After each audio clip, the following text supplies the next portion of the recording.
Suming memejamkan mata. Pemandangan yang disaksikannya malam itu terasa berat menghimpit dada dan mencekik jantungnya. Perasaan itu adalah kesedihan dan kehampaan yang mencekam. Siapakah gerangan mayat di suku bersekar api itu? Mengapa hanya dia yang berhasil mengakhiri hidupnya sendiri sebelum menjelma menjadi sayap bulan? Mungkinkah dia adalah salah satu bersekar terkuat di suku bersekar api? Saat Suming mengenang mayat aneh itu dalam benaknya, ia menghela napas. Lalu, perhatiannya beralih pada hal yang lebih memenuhi pikirannya, yaitu kata-kata rumit yang ia lihat. Hasrat untuk meraih kekuatan bersekar menyebar ke seluruh penjuru bumi. Biarkan api membakar darahku, biarkan pikiranku membakar cakrawala, biarkan api membakar surga hingga menjadi abu. Jika rembulan api benar-benar muncul dari balik awan di bumi tak bertepi, aku akan tenggelam dalam perenungan mendalam saat bara di darahku menyala. Yang 9 adalah puncak segalanya, dan yang 1 adalah hukum.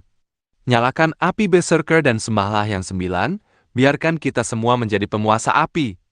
Suming tidak mengerti makna kata-kata tersebut. Sambil memikirkannya, ia melihat Bailing berdiri di sisinya. Gadis itu memandang sekeliling dengan tatapan penasaran. Jelas sekali ia tidak mengetahui tujuan tempat itu. Ayo Nona Bailing. Suming tersenyum tipis dan merangkak keluar dari gua melalui pintu masuk. Bailing segera mengikutinya. Sudah lama ia ingin pergi. Setiap tarikan napas di tempat itu membuatnya merasa tidak nyaman. Begitu mereka keluar dari terowongan, hembusan angin langsung menyapu kulit mereka. Mereka merasa seolah akan diterbangkan oleh badai. Wajah Bailing pucat saat ia berpegangan pada batu di sebelahnya. Ia tumbuh besar dalam kemanjaan di sukunya, dan praktis belum pernah mendaki gunung seperti ini. Meskipun ia menggertakkan gigi untuk menahannya, wajahnya yang semakin memucat memperlihatkan ketakutannya. Suming memandang Bailing, ia belum pernah melihat gadis secantik dirinya. Wajahnya yang pucat terutama membuatnya tampak rapuh dan lembut. Tidak apa-apa, aku akan menggendongmu. Suming menggaruk kepalanya, tetapi jantungnya mulai berdetak lebih cepat. Bailing ragu sejenak lalu menatap dasar gunung. Tempat itu tampak seperti jurang tak berdasar. Akhirnya, ia mengangguk.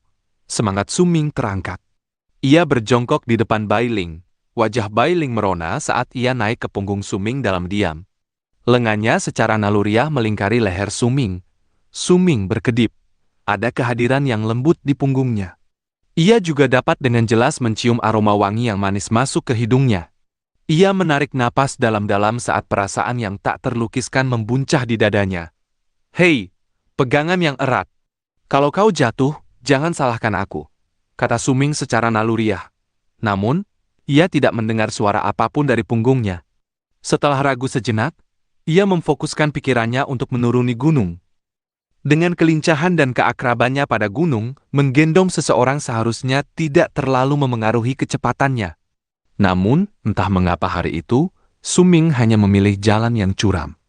Kadang-kadang, ia bahkan melompat turun, membuat orang di punggungnya menjerit. Kemudian, ia akan meraih beberapa batu atau sulur saat terjatuh. Ketika ia merasakan sosok halus di punggungnya memeluknya semakin erat, ekspresi puas muncul di wajah Suming. Waktu yang dibutuhkan untuk turun dari puncak ke kaki gunung api hitam sebenarnya cukup singkat, tetapi Suming menghabiskan waktu 2 jam penuh untuk menuruni gunung. Ketika Bailing turun dari punggungnya, wajahnya benar-benar merah dan matanya dipenuhi ketakutan. Suming merasakan sedikit penyesalan karena semua ini telah berakhir. Ia berdeham dan menatap Bailing. Kita sudah di hutan sekarang. Salju di sini sangat tebal. Ada cukup banyak jebakan yang dipasang di sini. Jarak ke suku naga gelap juga masih jauh. Berbahaya bagimu untuk kembali sendirian. Bagaimana kalau begini? Aku akan mengantarmu ke suku naga gelap dulu. Baru aku pulang. Suming berbicara perlahan sambil mengawasi ekspresi Bailing. Ketika ia melihat Bailing ragu, kegembiraan membuncah di dadanya dan ia segera berbicara lagi. Tapi jalan kembali ke tempatmu agak sulit dilalui. Begini, aku tidak keberatan menggendongmu lagi di punggungku. Dengan cara ini, kita bisa menghemat waktu, dan aku juga bisa pulang lebih cepat. Suming mengerutkan dahi saat menatap langit. Bailing menggigit bibirnya saat pipinya merona merah lagi. Ia tahu orang ini sengaja melakukan semua itu saat mereka menuruni gunung Black Flame. Matanya berkilat marah karena rasa malu yang ia rasakan. "Hei, aku sudah menyelamatkanmu." Suming membelalakan matanya. Ia melihat kemarahan di mata Bailing dan merasa sedikit bersalah. Namun, ketika ia ingat bahwa ia telah menyelamatkannya, ia merasa tindakannya dibenarkan. "Kau tidak mau? Baiklah, kau seorang berserker. Mungkin ada banyak binatang buas dan jebakan di sini, bahkan mungkin beberapa sayap bulan. Tapi jika kau hati-hati, kau akan baik-baik saja. Baiklah, aku akan pergi." Suming menguap dan berbalik ke arah sukunya. Namun, bahkan sebelum ia sempat melangkah, ia mendengar suara lembut berbicara dengan cemas. "Kalau begitu, terima kasih. Aku tidak tahu jalannya. Tolong antarkan aku kembali ke sukuku." Semangat Suming langsung terangkat, tetapi ia memasang wajah datar. Ia bahkan sedikit mengerutkan kening, tampak seolah-olah ia sangat enggan mengantarnya kembali. Ia melirik Bailing, lalu berjongkok dan berbicara dengan tidak sabar. "Cepatlah. Kita lihat apakah kita bisa kembali sebelum malam tiba. Jika tidak bisa, kita harus mencari tempat untuk bermalam." Bailing membelalakan matanya dan menatap Suming. Ia mulai sedikit memahami orang di hadapannya. Ketika ia teringat insiden yang terjadi di alun-alun, ia tidak tahu harus berkata apa padanya. Yang lebih penting, ia muncul ketika Bailing telah kehilangan semua harapan. Ia tidak akan pernah melupakan ketegasan dan tekad di mata Suming saat ia muncul di dalam gua. Dengan wajah merona, Bailing dengan lembut berjalan ke sisi Suming dan naik ke punggung rapuh itu sekali lagi. Ia bisa mendengar jantungnya berdetak kencang di dadanya. Tetapi, ia tidak dapat mengidentifikasi emosi yang ia rasakan saat itu. Suming berlari melintasi hutan seperti seekor monyet dengan Bailing di punggungnya. Ia sangat menyukai aroma manis yang dipancarkan gadis itu. Sambil berlari, ia mengubah jalannya dan berputar-putar di sekitar hutan. Setelah beberapa saat, mata Bailing berkilat dengan ekspresi aneh. Ia mulai melingkarkan lengannya lebih erat di leher Suming. "Kita sudah melewati tempat ini 3 kali." Ia berbicara pelan sambil melihat pohon kering tak jauh dari lokasi mereka. "Apa? Benarkah? Aku tersesat? Tunggu, aku akan memeriksanya." Langkah Suming tersendat. Ia tampak terkejut dan mengamati sekelilingnya sebelum mengangguk dengan serius. "Kau benar. Aku belum pernah datang ke tempat ini sebelumnya." Tidak ada sedikit pun rasa canggung di wajahnya saat ia mengubah arah dan mulai berlari lagi. Waktu berlalu perlahan. Mereka hanya berhasil menempuh sekitar setengah jarak ke suku Gunung Gelap saat matahari terbenam. Tujuan yang seharusnya mereka capai saat senja. Namun, dalam perjalanan pulang, Suming membawa Bailing ke suku Gunung Gelap.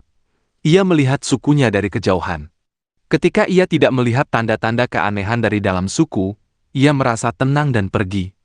Ketika Bailing melihat langit semakin gelap, ekspresi di matanya menjadi semakin aneh. Setelah langit benar-benar gelap, Suming berhenti di suatu bagian hutan dan menatap Bailing tanpa daya. "Sepertinya kita harus bermalam di sini. Hutan berbahaya di malam hari. Kita hanya bisa melanjutkan perjalanan besok pagi." Tatapan licik yang dilihat Suming pertama kali saat bertemu Bailing telah kembali.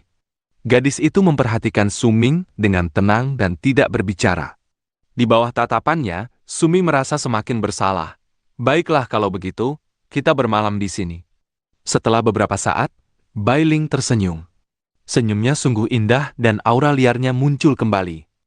Suming menyentuh hidungnya dan tersenyum juga. Ia bangkit dan membangun tempat istirahat sementara di pohon besar. Lalu ia duduk di sana bersama Bailing. Keduanya terdiam. Seolah-olah mereka tidak tahu harus berkata apa satu sama lain. "Aku masih belum tahu namamu." Setelah beberapa waktu, Bailing menatap Suming. Matanya tampak lebih cerah di bawah cahaya rembulan. "Aku Suming. Aku tahu namamu Bailing," kata Suming sambil menatap Bailing dan tersenyum. "Kau berbohong padaku di alun-alun kan?"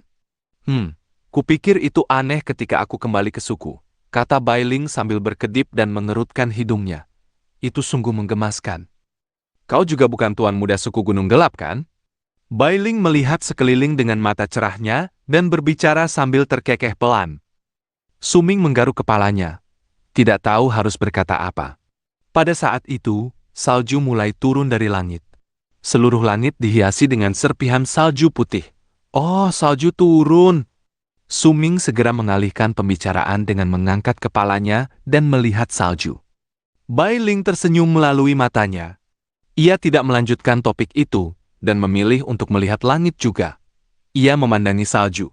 Beberapa di antaranya jatuh di wajahnya, rasanya dingin dan nyaman.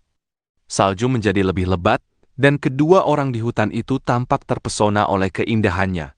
Mereka terdiam. Suming, terima kasih, langit sudah gelap sejak awal. Namun, saat cahaya rembulan memantul dari permukaan salju, sekeliling mereka tampak diterangi oleh cahaya keperakan. Oleh karena itu, hutan tidak segelap sebelumnya. Terima kasih telah menyelamatkanku. Bisakah kau bercerita tentang dirimu? Mengapa kau ada di sana? Bai Ling menatap Suming dan berbicara pelan. Aku biasanya pergi ke pegunungan untuk memetik herba. Itu adalah tempat yang aku temukan secara tidak sengaja, dan aku menggunakannya sebagai tempat berlindung untuk menghindari dingin. Aku hanya tidak menyangka akan melihat sayap bulan kemarin. Suming tidak menceritakan tentang penggunaan tempat itu untuk memurnikan herba. Sebaliknya, ia menceritakan kisah yang berbeda. Waktu berlalu perlahan. Selama malam bersalju itu, Suming dan Bai Ling berbicara satu sama lain lebih banyak dan perlahan-lahan mulai mengenal satu sama lain. Suara mereka terbawa angin yang bertiup di musim dingin. Tetua suku naga gelap adalah nenekku. Ayah dan ibuku meninggalkan suku naga gelap sejak lama. Aku mendengar dari nenekku kalau mereka pergi ke suku yang lebih besar dari suku aliran angin.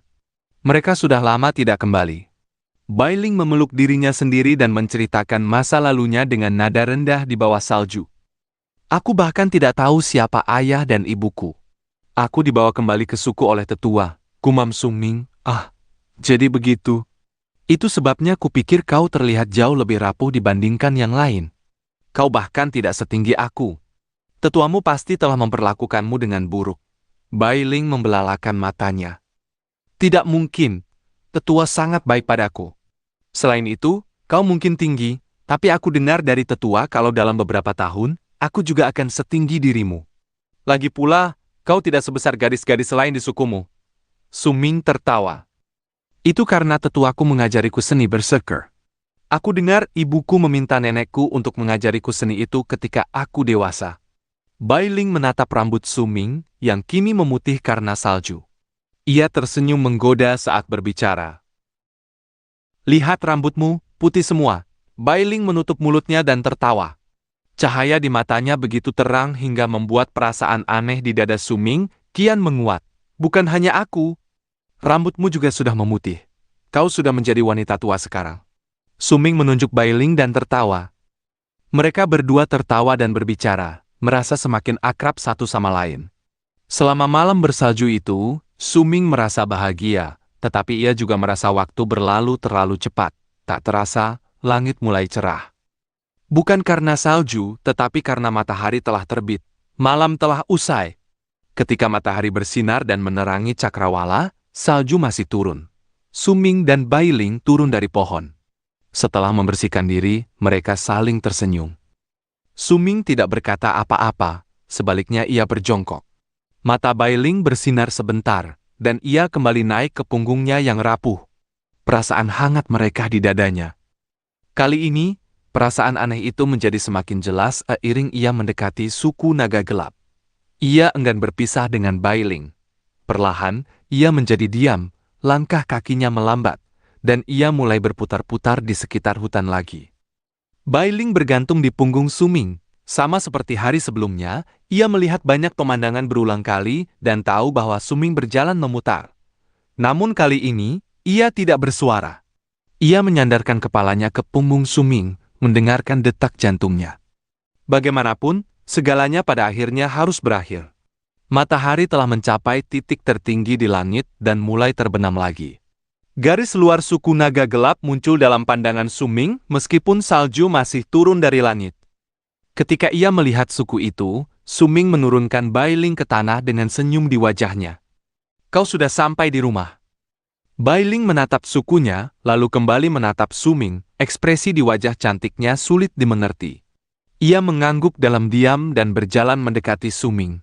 Kemudian, dengan tangan bersihnya, ia menyapu salju di tubuh Suming. Terima kasih. Kuharap kau akan segera kembali ke sukumu. Bailing membuka mulutnya lagi seolah ingin mengatakan sesuatu. Tetapi pada akhirnya, ia hanya terdiam. Ia tersenyum indah dan berjalan kembali ke sukunya.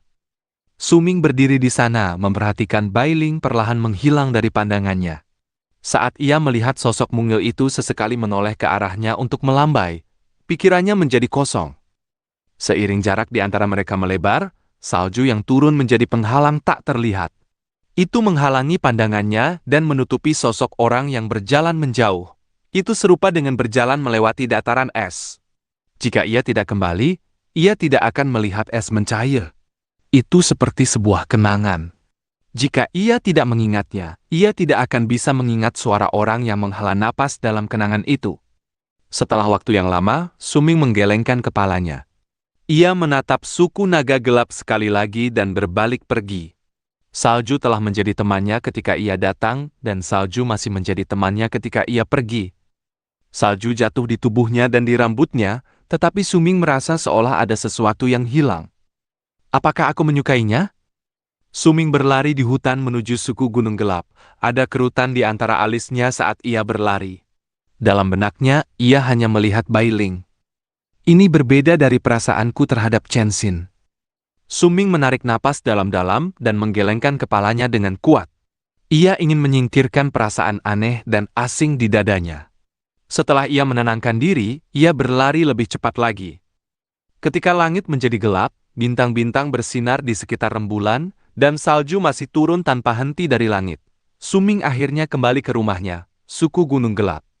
Kemarin ia mencuri pandang ke suku itu dari jauh, dan secara kasar dapat memastikan bahwa suku itu tidak terluka. Sekarang ia telah kembali. Ia melihat anggota sukunya berjaga di malam hari di luar gerbang kayu raksasa. Permukiman suku sangat sunyi. Api unggun di alun-alun masih menyala seperti biasa dan mengeluarkan suara berderak. Suming masuk dan melihat sekeliling. Kemudian, ia tiba di luar rumah tetua. Masih ada cahaya dari rumah tetua, tanda yang jelas bahwa ia belum beristirahat. Suming kan? Masuklah. Suara tetua terdengar dari dalam rumah dengan sedikit nada lelah. Suming mengangkat penutup kulit dengan lembut dan masuk. Ia melihat tetua duduk bersila di tengah. Rambut putihnya juga sedikit berantakan. Tetua. Suming memanggilnya dengan suara rendah. Lalu ia duduk di sudut. Suku baik-baik saja, jangan khawatir. Tetua menatap Suming dengan senyum di wajahnya. Ia memberi isyarat agar Suming duduk di sampingnya dan menepuk kepala Suming. Senyumnya menjadi lebih lebar. Kau sudah mencapai tingkat ketiga. Kau melakukannya dengan baik. Suming menatap tetua dan perlahan menceritakan semua yang ia lihat di dalam gua. Ia menjelaskan secara rinci terutama tentang mayat itu. Saat ia membicarakannya, ia melihat wajah tetua menjadi serius. Mengapa engkau meratap, oh langit biru? Tetua, apa artinya kata-kata ini? Suming mengerutkan dahi. Legenda itu benar. Tetua memandang ke arah penutup kulit, seolah matanya bisa menembusnya dan memungkinkannya melihat ke Gunung Gelap. Itu seharusnya pertanyaan retoris. Mungkin maksudnya, mengapa aku harus bersedih jika dibandingkan dengan langit yang sunyi dan tak berujung? Atau mungkin, ada makna lain. Tetua menghela napas. Kemudian ia berbicara perlahan. Itu adalah suara yang dibebani oleh pengalaman hidupnya ketika sebuah pikiran terlintas di benaknya. Aku tidak begitu mengerti kata-kata tentang memuja api. Mungkin kau melihatnya karena itu adalah takdirmu. Tetua mengalihkan pandangannya dari penutup dan menatap Suming dengan ramah. Berkata, aku akan pergi ke suku aliran angin dalam waktu sebulan. Jika kau berkeliaran di luar saat itu, ingatlah untuk kembali. Suming mengangguk. Satu hal lagi, tetua. Aku menyelamatkan anggota suku naga gelap di sarang sayap bulan. Namanya Bailing. Dia adalah cucu dari tetua suku naga gelap. Tetua mengangguk. Kemudian saat ia teringat sesuatu, ia berbicara lagi. Bailing? Ia terkejut sejenak. Ia terdiam beberapa saat. Lalu menyuruh Suming kembali dan beristirahat. Setelah Suming pergi, sedikit nostalgia muncul di mata tetua. Leisu. Cucumu diselamatkan oleh cucu kecilku secara tidak sengaja. Mungkin ini akan memungkinkanmu untuk mengurangi sedikit kebencianmu padaku. Tetua menghela napas dan jejak nostalgia di matanya semakin tebal. Rembulan merah darah muncul lebih awal. Lalu ada juga ki kuat yang tiba-tiba muncul dari suku Gunung Hitam pada malam itu. Aku bisa merasakan bencana sedang mendekat. Tetua menutup matanya saat ia bergumam. Suaranya dipenuhi kekhawatiran. Suming meninggalkan rumah tetua dan berjalan mengelilingi suku. Ia tidak kembali ke rumahnya sendiri tetapi pergi ke rumah Lei Chen. Ketika ia melihat Lei Chen terluka tetapi masih bergerak, ia mengoleskan salep pada lukanya. Setelah ia melakukannya, kekhawatirannya hilang. Lei Chen juga senang melihat Suming. Ia memukul dadanya dan membual tentang pertarungannya melawan sayap bulan. Suming pergi sambil tersenyum setelah mereka berbicara lama. Hari sudah tengah malam, tetapi tatapan Suming tertuju pada sebuah rumah yang terang benderang tidak jauh dari sana. Saat ia melakukannya, keraguan muncul di wajahnya. Itu adalah rumah kepala penjaga. Itu juga rumah Beiling. Setelah ragu sejenak, Suming memandang cahaya yang datang dari rumah itu, tetapi ia tidak melangkah maju. Ia berjalan kembali ke rumahnya sendiri di bawah cahaya rembulan, dikelilingi oleh salju yang turun. Rumahnya terasa dingin. Mungkin karena ia telah pergi selama beberapa hari. Ia bahkan bisa melihat napasnya sendiri keluar dalam kepulan putih. Orang yang melihatnya saja akan merasa kedinginan. Rumah itu hampa dari kehangatan. Itu benar-benar berbeda dibandingkan dengan rumah Lei Chen ketika ia mengunjunginya. Suming diam-diam mencari kayu bakar dan arang. Kemudian ia menyalakan api sendirian di dalam rumah. Ia sebenarnya bisa menahan dingin dengan mudah berkat Ki seorang praktisi tingkat ketiga ranah pemadatan darah. Namun, entah mengapa, ia merasa ada sesuatu yang kurang di dalam rumah itu. Ia menghela napas dan menyalakan kayu bakar. Api perlahan menyebar ke semua kayu ditumpukan dan membawa kehangatan ke rumah. Itu mengusir dingin dan menyebarkan panas ke seluruh sudut rumah. Suming duduk di samping api dan menatapnya, membiarkan pikirannya berkelana. Sejak kecil ia selalu iri pada Lei Chen, Beiling, dan Chen Xin karena mereka memiliki rumah. Mereka punya orang tua. Tidak peduli seberapa baik tetua merawat Suming, ia tetaplah tetua suku. Sebagian besar waktunya dihabiskan untuk melindungi dan membantu anggota suku. Sejak kecil, Suming sudah belajar bagaimana menjadi mandiri. Ia belajar bagaimana hidup sendiri dan yang terpenting, ia belajar bagaimana menjadi sendirian. Salju turun dengan lebat di luar. Angin juga meraung saat bertiup melewati suku. Itu menyebabkan penutup kulit di pintu berkibar, menimbulkan suara gemerisik. Kadang-kadang, angin menyelinap melalui celah pintu dan penutup ke dalam rumah, menyebabkan api bergerak dengan hebat. Suming duduk di samping api sambil memeluk lututnya saat cahaya api menyinarinya. Ia menatap api dan setelah beberapa lama, ia menghela napas. Tetua bilang, aku diadopsi. Lalu, apakah ibu dan ayahku masih ada? Mata Suming dipenuhi kesepian. Ia telah menyimpan pikiran ini jauh di dalam hatinya selama bertahun-tahun. Karena ia tidak ingin ada yang melihat bahwa ia kesepian. Ia selalu menyembunyikannya di balik senyuman. Namun, pada malam bersalju itu, setelah merasakan kehangatan di rumah Lei Chen dan kembali ke rumah kayu dinginnya sendiri, ia tidak bisa menyembunyikannya lagi. Ayah dan ibu Bailing juga tidak berada di sisinya. Aku ingin tahu apakah dia sudah beristirahat atau apakah dia sepertiku, duduk di dekat api memikirkannya. Suming bergumam saat ia mengingat sosok Bailing dan tawa merdunya. Ia tiba-tiba terdiam. Di suatu tempat dalam benaknya, ia mulai merumuskan jawaban mengapa ia merasa begitu aneh terhadap Bailing. Sebagian darinya mungkin terkait dengan kecantikannya, tetapi itu bukan alasan utama. Itu sebagian besar karena Suming merasakan jenis kesepian yang sama di balik senyum dan kelicikannya. Seiring waktu berlalu, kehangatan di dalam rumah meningkat dan mengusir dingin. Tetesan air kental mulai terbentuk di dinding rumah. Panas itu seolah menghangatkan hati Suming, menyebabkan kesepian yang ia rasakan sedikit menghilang. Tepat saat itu, seolah-olah langit menentangnya, embusan angin besar bertiup melewatinya. Itu membawa sejumlah besar salju dari daratan luar ke dalam suku. Angin bertiup begitu kencang, itu seperti tangan tak terlihat yang menyapu seluruh suku. Suara berderit dari rumah Suming, segera menjadi lebih keras dan bahkan pintu yang terhubung dengan penutup kulit terlempar terbuka. Suara lolongan angin segera memenuhi rumah. Beberapa salju juga masuk ke rumahnya dan jatuh di atas api. Itu mendesis dengan marah, sebelum mati dengan cepat. Suming mengangkat kepalanya dan melihat pintu bergetar diterpa angin. Kemudian ia melihat rumahnya yang begitu mudah diserbu oleh dingin tepat ketika akhirnya mulai menghangat. Ia berdiri tanpa suara dan meninggalkan rumahnya. Ia kemudian berdiri di tengah badai salju dan menatap langit. Garis sama rembulan ada di langit yang sedang diterjang badai salju. Saat ia menatap rembulan, Suming memikirkan sayap bulan dan mayat yang ia lihat di reruntuhan suku berserker api.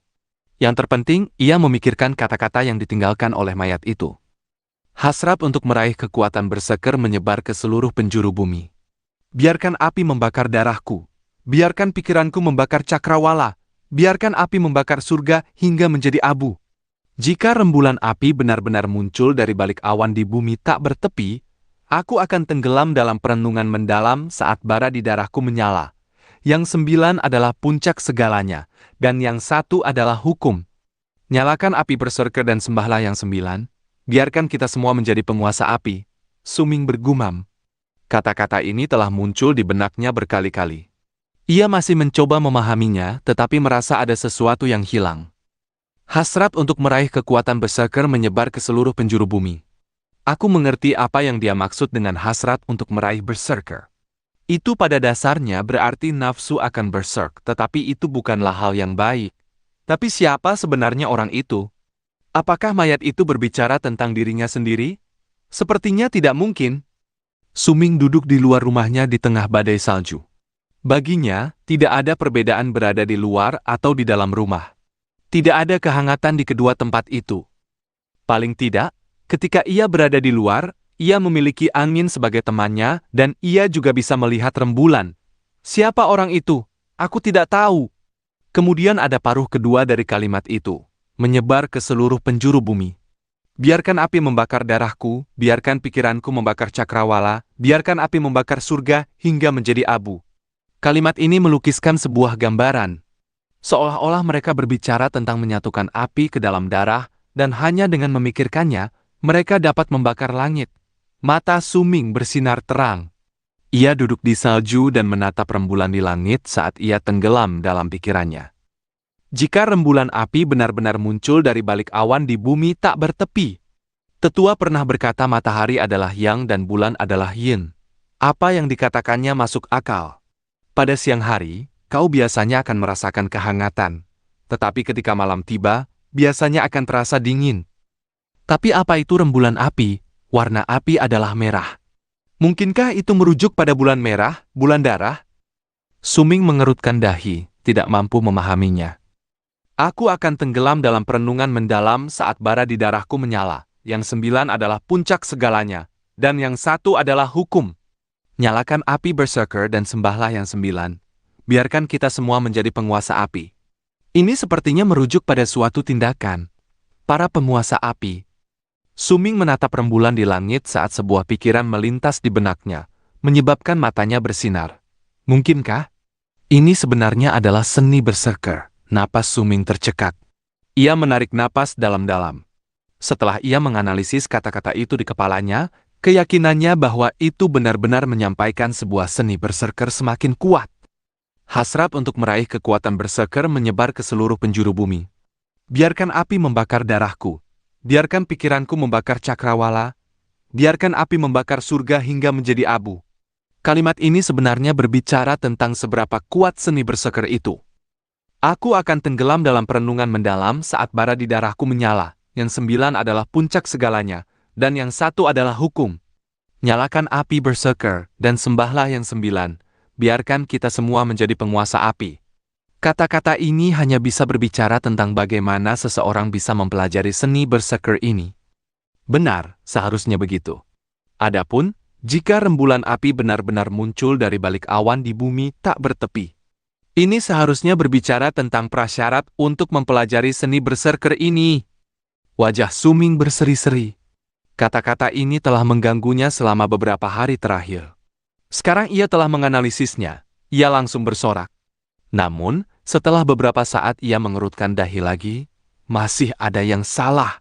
Prasyarat untuk mempelajari seni berserker ini adalah bulan api, tetapi sekarang tidak ada. Haruskah aku menunggu beberapa tahun lagi sampai bulan merah darah muncul lagi sebelum aku bisa mempelajarinya? Suming terdiam sampai rembulan di langit digantikan oleh cahaya dari matahari.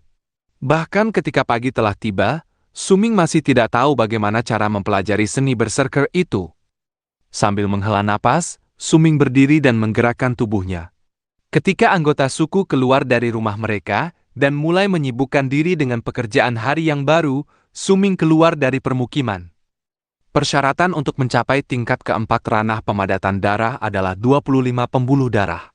Aku hanya memiliki 11 pembuluh darah sekarang, jadi aku harus cepat-cepat berlatih. Aku juga masih perlu menciptakan pil roh gunung itu. Aku ingin tahu apa efeknya. Kuharap itu berguna untuk latihanku. Suming berlari menuju hutan. Kecepatannya meningkat sekali lagi sejak ia mencapai tingkat ketiga ranah pemadatan darah. Ia tiba di gunung api hitam menjelang siang dan mendaki menuju gua. Di tengah perjalanan mendaki gunung, senyum muncul di wajahnya. Ia mendengar suara Xiao Hong. Ia mengangkat kepalanya dan melihat siluet merah terbaring di samping pintu masuk gua. Di cakarnya ada buah liar yang dimakannya dengan kecepatan kilat. Saat makan, matanya terus berkeliaran. Ketika Suming melihat monyet itu, ia juga melihat Suming. Matanya bersinar dan ia berlari menuju Suming saat ia membuang buah yang setengah dimakan itu. Ia bahkan memanjat ke punggung Suming dan mengeluarkan beberapa teriakan kegembiraan. Senyum bahagia muncul di wajah Suming dan ia melanjutkan pendakian. Tidak lama kemudian, ia tiba di luar gua. Ia menarik napas dalam-dalam menghirup udara gunung sebelum memanjat masuk ke gua bersama monyet kecil itu. Waktu berlalu dengan damai. Suming sekali lagi kembali ke kehidupan sehari-harinya dalam memurnikan rempah-rempah dan berlatih. Pada malam hari, ia juga akan melihat rembulan di langit dan memikirkan makna sebenarnya dari rembulan api. Ia bahkan menghabiskan sedikit upaya untuk membuat beberapa lubang kecil di dinding gua yang ia gunakan untuk memurnikan rempah-rempah. Ini agar ia dapat mengamati rembulan di luar melalui lubang-lubang kecil itu, bahkan jika ia sedang duduk di gua. Suara teredam keluar dari gua dan seiring waktu berlalu, suara itu berangsur-angsur berkurang. Pada hari ketujuh, Suming akhirnya berhasil menciptakan roh gunung. Itu adalah pil biru gelap. Aroma obat dari pil itu tidak kuat, tetapi ketika ia meletakkannya di bawah hidungnya untuk mengendusnya, itu seperti menghirup udara gunung. Ada juga perasaan yang tak terlukiskan menjelajahi seluruh tubuhnya. Roh gunung. Suming berjongkok di luar gua dan melihat pil di tangannya saat ia menyambut matahari terbenam. Penciptaan pil ini jauh lebih sulit baginya daripada debu berhamburan. Peluang kegagalannya sangat tinggi.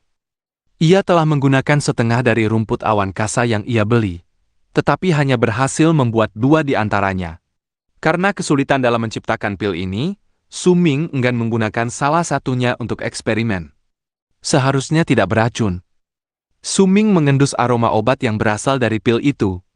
Ia mengamatinya dalam waktu yang lama, mencoba memutuskan apa efeknya berdasarkan pengalamannya. Perlahan, langit menjadi gelap. Ketika sudah benar-benar gelap, mata Suming menjadi tegas. Ia memasukkan pil itu ke dalam mulutnya. Pil itu berbeda dari debu berhamburan. Pil itu tidak meleleh ketika ia meletakkannya di lidahnya. Suming mengerutkan dahi. Ia mengunyahnya beberapa kali sebelum pil itu hancur. Kemudian ia menelannya. Meskipun demikian, ia tidak merasakan apa-apa setelah menunggu beberapa saat. Suming menyentuh perutnya dan menunggu sedikit lebih lama. Ia bahkan kembali ke gua untuk mengaktifkan dan mengedarkan darah di pembuluh darahnya. Namun demikian, itu sama saja seperti sebelumnya. Tidak ada perbedaan. Itu aneh. Suming tenggelam dalam perenungan mendalam. Setelah beberapa saat, matanya bersinar dan ia mengambil botol kecil berisi debu berhamburan dari dadanya dan menelan salah satu pilnya. Debu berhamburan segera meleleh di mulutnya dan sehelai panas menyebar ke seluruh tubuhnya. Namun pada saat itu, semburan panas yang mengejutkan tiba-tiba meletus dari tubuhnya. Gelombang panas datang terlalu tiba-tiba, seolah-olah panas itu selalu ada di dalam tubuh Suming, dan baru diaktifkan karena pil debu berhamburan yang ia telan. Suming bergidik. Ia merasa seolah-olah seluruh tubuhnya akan terbakar. Itu bahkan membuatnya teringat pada pria dari suku Gunung Hitam yang meninggal karena pil penghambur darah miliknya. Suming tidak panik. Sebaliknya, ia tetap tenang. Meskipun ia merasa seperti terbakar, dalam keadaan tenang ia perlahan menemukan perbedaannya. Sensasi terbakar itu tidak berasal dari darahnya. Faktanya, darah di tubuhnya mengalir dan bersirkulasi ke seluruh tubuhnya dengan kecepatan yang mengerikan. Fakta bahwa Suming merasa seolah-olah terbakar adalah karena darahnya bersirkulasi terlalu cepat. Ia bahkan bisa merasakan detak jantungnya sendiri meningkat dengan kecepatan yang gila. Rasanya seperti akan meledak. Obat yang sangat kuat. Wajah Suming merah, namun ia tidak pernah kehilangan ketenangannya sedikit pun. Sambil bergumam pada dirinya sendiri, ia menutup mata. Ia segera tenggelam dalam perasaan darah dan ki yang bersirkulasi di tubuhnya. Keringat membasahi tubuhnya. Ke-11 pembuluh darah juga muncul secara bersamaan dan memancarkan cahaya menusuk. Cahaya merah menerangi seluruh gua. Itu tampak seperti neraka yang diwarnai merah darah. Saat ki-nya bersirkulasi ke seluruh tubuhnya, cahaya merah di tubuhnya menjadi lebih kuat. Sejumlah besar urat biru juga muncul di tubuhnya dan tampak berdenyut. Mereka membuat Suming terlihat sangat buas. 2 jam berlalu. Dalam 2 jam itu, kemeja kulit binatang yang dikenakan Suming tampak basah oleh air. Keringat menetes dalam jumlah besar. Tubuh Suming juga memerah. Ke-11 pembuluh darah bersinar sangat cemerlang di kulitnya hingga tampak seperti luka. Pada saat itu, Suming membuka matanya. Matanya merah darah. Ia meraung, dan saat ia melakukannya, pembuluh darah ke-12 terwujud di kulitnya dengan sangat cepat. Itu tampaknya telah berpindah dari keadaan ilusi ke keadaan fisik hampir seketika. Ki Suming menjadi lebih kuat sekali lagi. Namun, itu bukanlah akhirnya. Setelah pembuluh darah ke-12 muncul, sensasi terbakar di tubuh Suming hanya sedikit menghilang. Sangat cepat, Suming mengeluarkan raungan lain dan pembuluh darah ke-13 memanifestasikan dirinya. Ketika pembuluh darah ke-13 terwujud, ada gerakan di rambutnya meskipun tidak ada angin. Kehadiran yang kuat kemudian berkobar dari dalam tubuhnya yang rapuh. Kecepatan aliran darah di tubuhnya tidak lagi membuatnya merasa seolah-olah ia kekurangan darah. Sebaliknya, ia merasa seolah-olah ia kelebihan darah. Jika ia tidak berkonsentrasi untuk mewujudkan pembuluh darah, tubuhnya pasti sudah meledak. Meskipun muncul 2 pembuluh darah, beberapa sensasi terbakar masih terjadi di tubuhnya. Wajah Suming terpelintir. Sensasi terbakar di sekujur tubuhnya sulit ditanggung. Ia mengangkat tangan kanannya dan merobek kemejanya, membiarkan dadanya telanjang dan menunjukkan semua 13 pembuluh darah di tubuhnya. Mereka tidak muncul secara berurutan, dan malah tersebar di dada, punggung dan lengan Suming. Warna pembuluh darah adalah merah darah. Mereka tampak seolah akan pecah setiap saat. Ada banyak keringat di tubuh Suming, dan di bawah iluminasi cahaya merah, itu membuatnya tampak anehnya indah. Mata Suming menjadi semakin merah, tetapi tidak ada sedikit pun kegilaan di dalamnya. Mereka masih tenang, semuanya berada dalam kendalinya. Saat ia merasakan ki di dalam tubuhnya, Suming tidak ragu dan mengaktifkan darah di pembuluh darahnya berulang kali sesuai dengan warisannya dari patung Dewa Berserker. Itu memurnikan dan mengentalkan darah di pembuluh darahnya. 1 jam lagi berlalu. Ketika Suming mengangkat kepalanya dan berteriak ke langit, pembuluh darah ke-14 muncul samar-samar di tubuhnya. Teriakannya bergema tanpa henti di dalam gua. Kedengarannya seperti banyak orang meraung pada saat yang sama. Keluarlah, pembuluh darah ke-14. Tubuh Suming bergetar saat kehadiran kuat di dalam tubuhnya menjadi lebih intens. Menilai dari kecepatan manifestasi pembuluh darah ke-14, itu seharusnya muncul dalam bentuk lengkap di tubuhnya segera. Namun, bahkan setelah 15 menit berlalu, pembuluh darah ke-14 terus berjuang seolah-olah ada sesuatu yang hilang. Suming bisa merasakan ki-nya melambat. Panas di tubuhnya hampir hilang sepenuhnya. Jika itu berakhir, ia akan gagal mewujudkan pembuluh darah ke-14 dan ia harus menunggu untuk melakukannya di lain waktu. Tanpa ragu-ragu, Suming meraih roh gunung lain yang tergeletak di sisinya. Suming segera menaruh pil itu di mulutnya dan menggigit dengan marah, menelannya setelah ia menghancurkannya. Kemudian ia segera mengeluarkan debu berhamburan yang lain dan menelannya. Tubuhnya mulai bergetar hebat. Warna merah menyala yang hampir menghilang dari kulitnya muncul sekali lagi, mengubah kulitnya menjadi merah yang mengejutkan. Panas yang ia rasakan di tubuhnya kembali membakar dengan intens. Intensitasnya bahkan lebih kuat dari sebelumnya, mencapai ketinggian yang bahkan sulit ditanggung oleh Suming. Keluarlah pembuluh darah ke-14. Ada sisi ganas pada Suming yang bahkan tidak ia sadari sendiri. Itu telah terakumulasi untuk waktu yang lama, sedikit demi sedikit dari hal-hal kecil yang terjadi dalam hidupnya. Saat ia menggeram sekali lagi, pembuluh darah ke-14 segera terwujud dan memancarkan cahaya merah yang memikat. Setelah pembuluh darah ke-14 muncul, Suming tidak berhenti. Ia segera menelan 2 debu berhamburan lagi, semuanya demi tujuan meningkatkan kekuatannya sekaligus.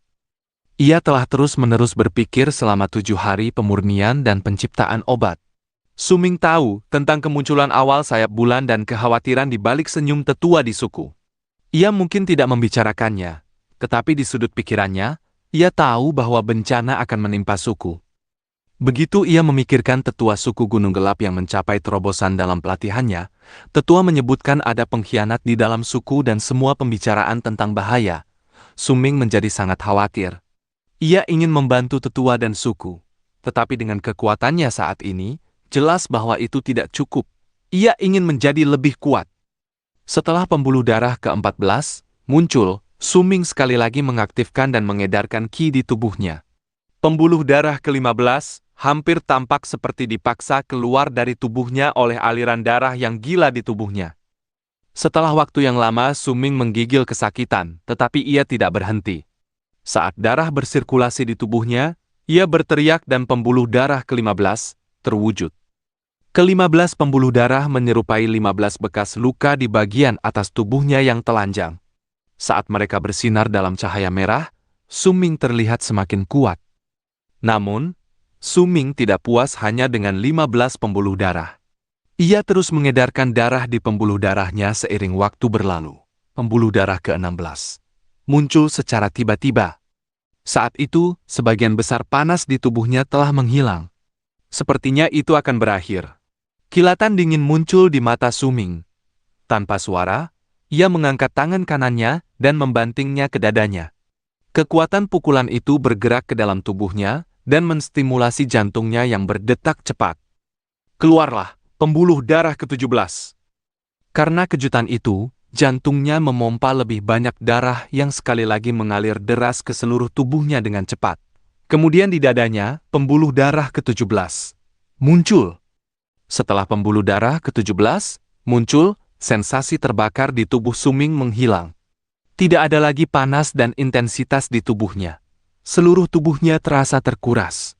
Suming tahu itu adalah efek samping setelah efek obat hilang. Pada saat yang sama, ada sedikit rasa sakit yang menyengat di tubuhnya.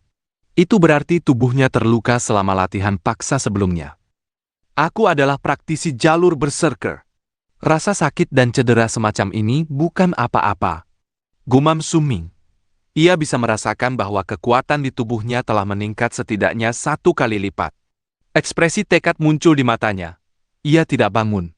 Sebaliknya, ia mengeluarkan ramuan dari kemeja kulit binatangnya yang robek.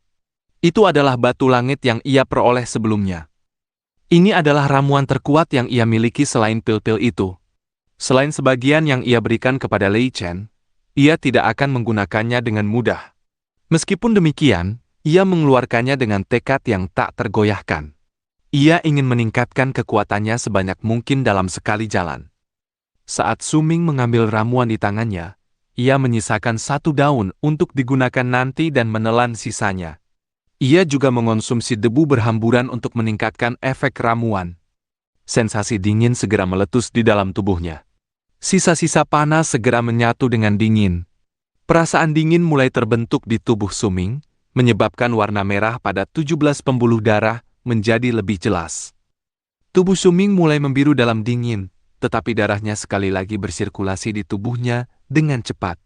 2 jam berlalu, kemudian 4 jam lagi. Ketika langit mulai berubah menjadi putih cerah, Xiao Hong kembali dari bermain di luar. Su Ming masih duduk di sana bersila tanpa bergerak. Xiao Hong tahu Su Ming sedang berlatih. Ia berbaring di sisinya dan memandangnya sejenak. Kemudian ia menguap dan tertidur. Pagi menjadi siang, lalu siang menjadi senja. Tak lama kemudian, langit menjadi gelap sekali lagi. Hanya cahaya dari rembulan yang jatuh di atas salju yang tersebar di seluruh daratan. Tidak lagi hanya 17 pembuluh darah di tubuh Su Ming, tetapi 19. Dua pembuluh darah tambahan muncul di lengannya dan bersinar merah. Tengah malam tiba. Cahaya merah tubuh Su Ming menerangi seluruh gua. Ia perlahan membuka matanya dan menghela napas gemetar. Matanya dipenuhi kilatan yang mengancam. Ketika ia melihat Xiao Hong mendengkur pelan di sisinya dan sesekali mencakar bulunya sendiri, ia tersenyum. Ia mengalihkan pandangannya dari tubuh Xiao Hong dan melihat lubang-lubang kecil yang menghiasi dinding gua. Dari posisinya, ia bisa melihat cuaca dan rembulan di luar. Su Ming perlahan menutup mata dan hendak mengaktifkan Qi di dalam tubuhnya dan menyembuhkan luka yang ia derita selama latihan. Tepat saat ia hendak menutup mata, Su Ming tiba-tiba membukanya. Ia bisa merasakan sesuatu yang berbeda tentang rembulan ketika ia melihatnya dari banyak lubang kecil tadi. Ketika ia melihatnya lagi, ia membelalakan matanya. Ada sedikit warna merah pada rembulan di langit. Su Ming tertegun. Ketika ia menatap rembulan sekali lagi, semburat merah telah menghilang seolah itu hanyalah ilusi. Mata Su Ming berubah serius. Ia tidak percaya bahwa itu hanyalah ilusi. Ia terdiam saat menatap rembulan sekali lagi dari lubang-lubang kecil di dinding. Waktu berlalu perlahan. Saat Su Ming melihat rembulan, ia tidak mengedarkan Qi di sekitar tubuhnya. Dengan demikian, cahaya merah menghilang dengan cepat dari gua dan segalanya kembali normal. Setelah beberapa saat, Su Ming mengerutkan dahi. Mungkinkah itu benar-benar kesalahan? Su Ming menghela napas. Ia baru saja akan menutup mata dan melupakan rembulan ketika sebuah pikiran melintas di benaknya. Itu tidak benar. Di suatu tempat dalam pikirannya, ia menangkap alur pemikiran, tetapi pikiran-pikiran itu berkelebat di kepalanya seolah akan menghilang setiap detik. Sangat sulit baginya untuk mengumpulkannya. Rembulan merah. Rembulan merah, merah. Su Ming bergumam dan menundukkan kepalanya untuk melihat tubuhnya. Ia ingat saat ia melihat rembulan merah adalah ketika efek obat baru saja hilang. Darahnya bersirkulasi di sekujur tubuhnya sesuai dengan kehendaknya, dan ada cahaya merah yang menerangi gua. Matanya berangsur-angsur menjadi cerah saat ia memikirkannya. Pikiran yang campur aduk di kepalanya berangsur-angsur menjadi jelas. Setelah beberapa saat, Su Ming seketika membuka matanya saat ia mengaktifkan dan mengedarkan darah di tubuhnya. Ke-19 pembuluh darah muncul di tubuhnya sekaligus dan melepaskan cahaya merah yang menusuk. Tidak hanya tubuhnya diselimuti cahaya merah, gua juga diwarnai dalam cahaya merah. Su Ming memfokuskan matanya pada rembulan dari banyak lubang kecil. Di bawah sorotan cahaya merah, ia menarik napas dalam-dalam saat ekspresi pemahaman muncul di matanya. Mata mereka menjadi semakin serius pada saat yang sama. Pada saat itu juga, rembulan tampak merah. Rembulan itu sendiri tidak merah, tetapi karena gua diselimuti warna merah, Su Ming melihat rembulan di bawah cahaya merah. Hanya logis baginya untuk berpikir bahwa rembulan telah berubah menjadi merah padam. Hasrat untuk meraih kekuatan berseker menyebar ke seluruh penjuru bumi. Biarkan api membakar darahku, biarkan pikiranku membakar cakrawala, biarkan api membakar surga hingga menjadi abu. Jika rembulan api benar-benar muncul dari balik awan di bumi tak bertepi, aku akan tenggelam dalam perenungan mendalam saat bara di darahku menyala. Yang 9 adalah puncak segalanya, dan yang 1 adalah hukum. Nyalakan api berseker, dan sembahlah yang 9. Biarkan kita semua menjadi penguasa api. Su Ming melihat rembulan merah dan bergumam. Aku akan tenggelam dalam perenungan mendalam. Aku akan tenggelam dalam perenungan mendalam. Arti dari baris ini seharusnya, rembulan api hanya akan muncul jika kau memikirkannya dengan tenang dan membayangkannya. Tapi apa yang aku bayangkan? Saat bara di darahku menyala, yang 9 adalah puncak segalanya, dan yang 1 adalah hukum. Nyalakan api berseker dan sembahlah yang 9. Biarkan kita semua menjadi penguasa api. Tidak, baris ini tidak banyak berhubungan dengan imajinasi. Sebaliknya, itu seharusnya berhubungan dengan tindakan. Suming mengerutkan dahi. Saat itu, ia masih mengendalikan sirkulasi darah di tubuhnya. Itu menyebabkan cahaya merah menjadi lebih tebal. Warna merah pada rembulan menjadi lebih jelas di matanya. Imajinasi. Mata Suming tiba-tiba bersinar saat sebuah ide menyambarnya seperti guntur yang menggelegar di langit. Mungkinkah aku harus melantunkan baris-baris ini? Jika rembulan api benar-benar muncul dari balik awan di bumi tak bertepi, aku akan tenggelam dalam perenungan mendalam.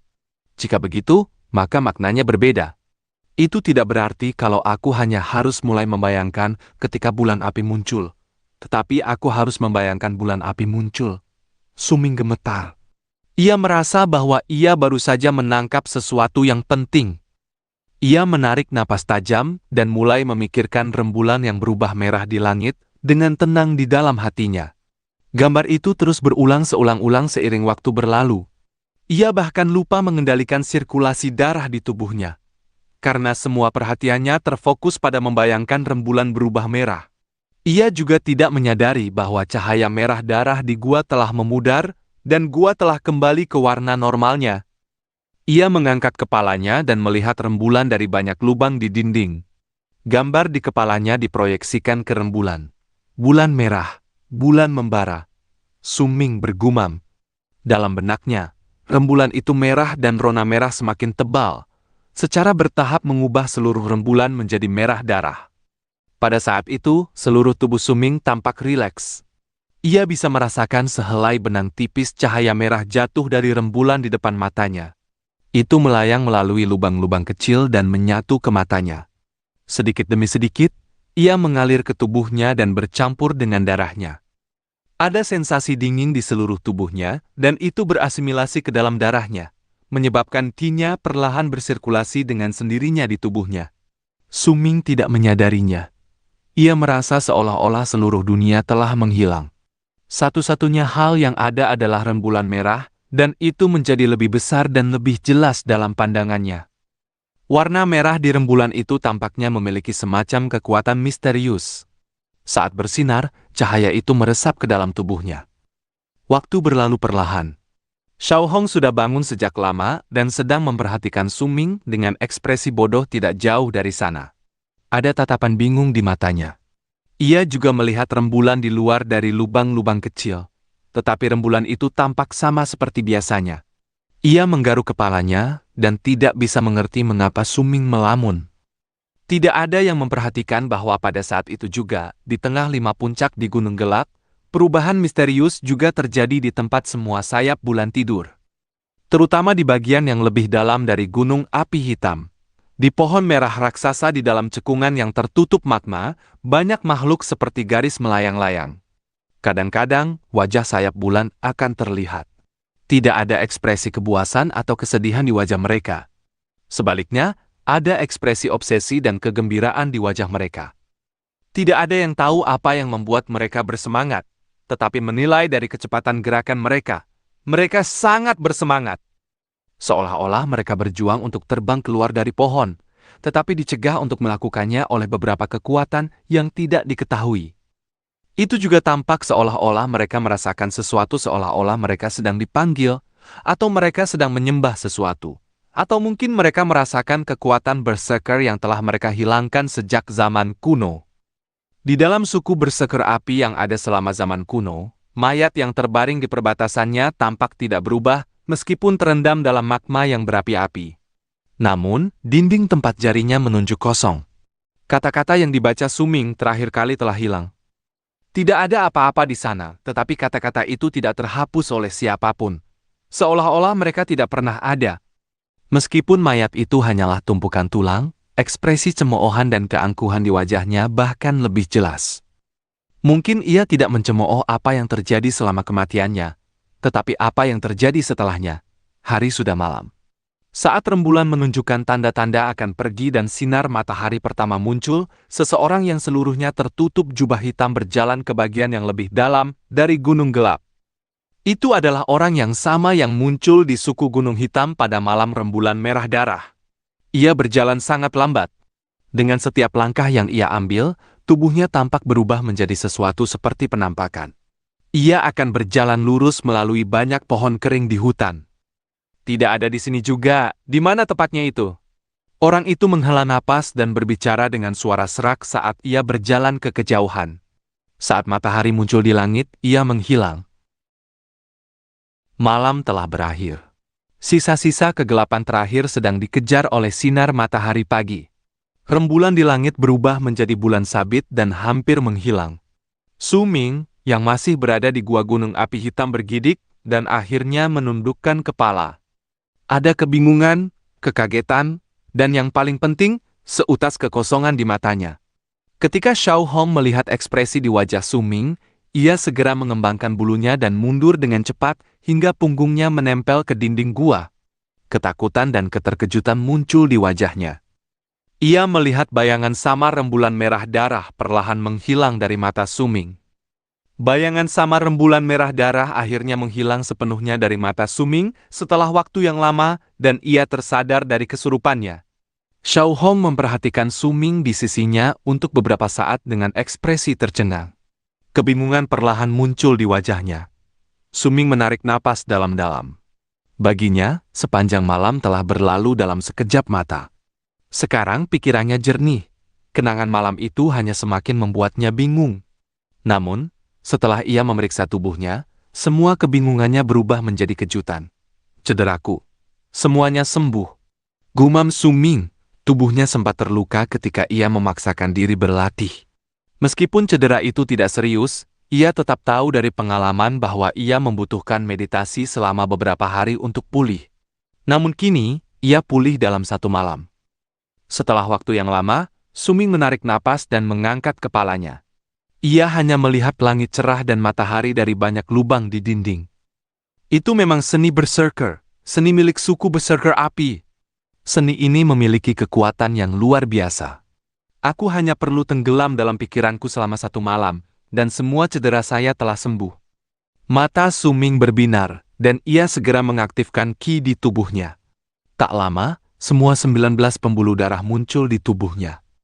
Namun, ketika 19 pembuluh darah muncul, ekspresi aneh muncul di wajah Su Ming.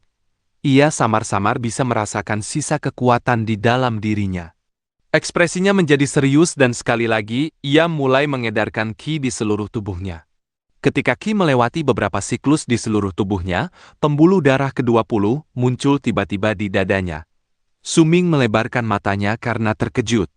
Setelah ki di tubuhnya menyebar, ia menjadi lebih terkejut dengan apa yang terjadi malam sebelumnya. Jantungnya berdebar di dadanya. Efek luar biasa dari roh gunung mengejutkannya. Selain penemuan efek misterius dari seni berserker api, jalan baru tampaknya telah terbuka tepat di depan mata Su Ming. Kebangkitan. Mungkin aku bisa mencapai ranah kebangkitan dan menjadi berserker yang kuat di ranah kebangkitan. Su Ming menarik napas dalam-dalam dan memadamkan kegembiraan di dadanya. Xiao Hong berlari ke arahnya dari tempat yang tidak jauh dan memanjat ke bahu Su Ming. Ia menatap mata Su Ming dengan ekspresi bingung. Ia bahkan mengangkat cakarnya untuk mencubit pipi Su Ming. Su Ming tertawa dan mendorong monyet kecil itu menjauh. Mereka bermain-main sebentar sebelum Xiao Hong mendesis pada Su Ming seolah mengingat sesuatu. Ia mengangkat cakar kanannya dan mengendusnya. Ekspresi gembira muncul di wajahnya. Ia bahkan menjilat cakarnya beberapa kali dan meletakkannya tepat di depan Su Ming, seolah ia ingin Su Ming mengendusnya. Su Ming terkejut sesaat. Ia memperhatikan Xiao Hong melakukan hal yang sama selama beberapa bulan terakhir dan memiliki beberapa teori tentang hal itu. Namun, ia selalu berpikir ada sesuatu yang salah dengan teorinya. Sekarang ia melihatnya lagi, ia menatap cakar kanan Xiao Hong di depan wajahnya dengan ragu-ragu. Ia lalu mengendusnya saat Xiao Hong menatapnya penuh harap. Bau busuk tercium ke hidungnya. Itu membuatnya menjauhkan cakar itu. Ia mendapati tindakan Xiao Hong lucu dan menjengkelkan pada saat yang sama. Xiao Hong segera melototinya. Ia tampak tidak senang dengan cara Su Ming menjauhkan tangannya dan mendesis pada Su Ming. Kemudian ia berlari ke sudut gua dan mengendus cakarnya lagi. Ia memiliki ekspresi gembira yang sama di wajahnya, seolah-olah ia pernah menangkap sesuatu di cakar kanannya. Dia tidak pernah memiliki kebiasaan itu sebelumnya. Su Ming melihat ekspresi Xiao Hong dan menjadi semakin terkejut. Ketika sebuah pikiran berkelebat di benaknya, ia memutuskan sesuatu. Beberapa hari berlalu sejak saat itu dan Su Ming sekali lagi tenggelam dalam proses pemurnian ramuan. Efek kuat dari roh gunung membuat jantungnya berdebar kegirangan dan keinginannya untuk membuat lebih banyak lagi meningkat. Sayang sekali tingkat kegagalan untuk menciptakan roh gunung sangat tinggi. Su Ming hanya berhasil menciptakan 2 pil setelah ia menggunakan separuh dari rumput awan kasa yang ia miliki. Selain memurnikan ramuan, Su Ming juga akan duduk dan mengendalikan sirkulasi darah di sekitar tubuhnya di siang hari. Itu memungkinkan tubuhnya untuk semakin stabil di tingkat ketiga ranah pemadatan darah. Kehadiran yang kuat menyebar ke seluruh tubuhnya. Berdasarkan analisis Su Ming, ia seharusnya sudah bisa melawan berserker dari suku Gunung Hitam yang ia bunuh menggunakan penghambur darah secara langsung pada saat ini. Pada malam hari, Su Ming akan melepaskan diri dari pemurnian ramuan dan duduk di gua untuk menatap rembulan. Ia membayangkan gambaran rembulan merah darah di kepalanya dengan tenang. Namun, efeknya tidak lagi sekuat dan seaneh hari pertama. Meskipun demikian, latihan yang dilakukan Su Ming selama beberapa hari terakhir memungkinkannya untuk mewujudkan pembuluh darah lain, mengubahnya menjadi berserker dengan 22 pembuluh darah. Malam itu, Su Ming duduk bersila dan menatap rembulan. Saat ia membayangkan rembulan merah, Xiao Hong yang tidak keluar dari gua selama beberapa hari, bangkit diam-diam. Ada kegembiraan dan antisipasi di matanya. Ia mengendus cakar kanannya dengan ekspresi gembira di wajahnya dan memperhatikan Su Ming. Setelah ia menyadari Su Ming tidak melihat, ia berlari keluar dari pintu keluar. Saat Xiao Hong menghilang dari gua, Su Ming membuka matanya. Senyum muncul di sudut bibirnya saat ia bangkit diam-diam dan meninggalkan gua juga. Aku ingin melihat apa sebenarnya yang memikat Xiao Hong. Su Ming bagaimanapun juga masih seorang remaja. Ia masih penuh rasa ingin tahu. Setelah ia menyadari tindakan Xiao Hong, rasa ingin tahunya tersulut. Dengan kekuatan baru Su Ming sebagai berserker 22 pembuluh darah, kecepatan dan kelincahannya telah mencapai tingkat yang mencengangkan. Jika ia menginginkannya, bahkan tidak akan ada jejak kaki yang tersisa di salju. Ia bisa membuatnya sehingga Xiao Hong tidak menyadarinya, bahkan saat ia mengikutinya. Pergerakan Xiao Hong sangat cepat di malam hari. Ia mencapai kaki gunung dengan sangat cepat. Su Ming mengikutinya dengan seringai di wajahnya. Namun, seringai itu hilang dari wajahnya 1 jam kemudian dan digantikan oleh ekspresi aneh. Ia melihat Xiao Hong melompat-lompat di sekitar hutan dengan tujuan tertentu. Ia berlari ke depan tanpa ragu-ragu. Jelas akrab dengan rute tersebut. Ia akhirnya berhenti di depan sebuah gua. Sebagian besar tanaman di sekitar gua sudah hancur, membuatnya terlihat sangat berantakan. Xiao Hong mondar-mandir di luar gua dengan tenang. Ada kewaspadaan bercampur antisipasi dalam tingkah lakunya. Setelah ia mengamati Liang untuk beberapa saat, ia bergegas masuk dengan cepat. Su Ming mengerutkan dahi ketika ia melihat ini tidak jauh dari sana. Dengan semua pengalaman bertahun-tahun berada di hutan, ia bisa tahu hanya dengan satu pandangan bahwa gua itu digunakan oleh binatang buas besar untuk hibernasi. Pada saat itu, raungan rendah yang dipenuhi amarah keluar dari gua, dan bayangan merah segera berlari keluar. Saat berlari, ia juga mengeluarkan jeritan menusuk. Ada juga sedikit kebanggaan di wajahnya. Su Ming melihat seikat bulu hitam yang jelas di cakar kanannya. Su Ming tidak yakin apa itu. Tetapi segera setelah itu, tanah bergetar dan makhluk yang tampak seperti beruang raksasa meraung di dalam gua. Binatang itu seluruhnya hitam dan memiliki bulu panjang. Matanya merah darah karena marah. Ketika Su Ming melihat makhluk itu, ekspresi aneh muncul di wajahnya. Ia melihat hanya ada segenggam bulu yang tersisa di sebagian besar selangkangan binatang yang marah itu. Itu terlihat sangat mencolok dan jelas itu bukan pertama kalinya bulu di bagian itu dicabut. Itu pasti sudah terjadi berkali-kali. Ketika ia mengingat apa yang dipegang Xiao Hong di tangannya, ia tidak bisa menahan diri untuk tidak mengingat kembali saat Xiao Hong memintanya untuk mengendus cakarnya hanya beberapa hari yang lalu. Su Ming melebarkan matanya tiba-tiba. Binatang buas itu meraung dan mengejar Xiao Hong dengan marah. Tetapi ia tidak secepat Xiao Hong. Tak lama kemudian, ia merintih seolah-olah telah menyerah. Kemudian ia kembali ke gua, tampak sangat sedih. Setelah beberapa saat, suara gemuruh besar datang dari dalam gua seolah-olah binatang itu sedang melampiaskan amarahnya. Pikiran Suming kosong. Dengan ekspresi aneh di wajahnya, ia mengejar Xiao Hong. Tidak lama setelah pengejaran, ia melihat bayangan Xiao Hong dari jauh. Xiao Hong berhenti di bagian hutan yang dipenuhi pohon kering. Ia melihat sekeliling lingkungannya. Ia kemudian dengan cepat menggosok bulu hitam di selangkangannya. Suming bisa melihat kebanggaan di wajahnya dengan jelas. Tatapan kebanggaan itu seolah mengumumkan bahwa ia sama kuatnya dengan beruang itu. Sejujurnya, ia hanya terlihat lebih seperti orang mesum saat itu. Wajah Suming tanpa emosi. Ia memperhatikan saat Xiao Hong berjalan kembali ke hutan dengan bangga setelah ia selesai dengan urusannya. Ia menjerit dan kemudian Suming melihat sekelompok monyet betina mungil yang bulunya tidak merah muncul dari hutan dengan cepat dan mengelilingi Xiao Hong. Ia memperhatikan saat monyet-monyet mungil itu mengendus cakar kanan Xiao Hong. Mereka terkejut dan ketakutan.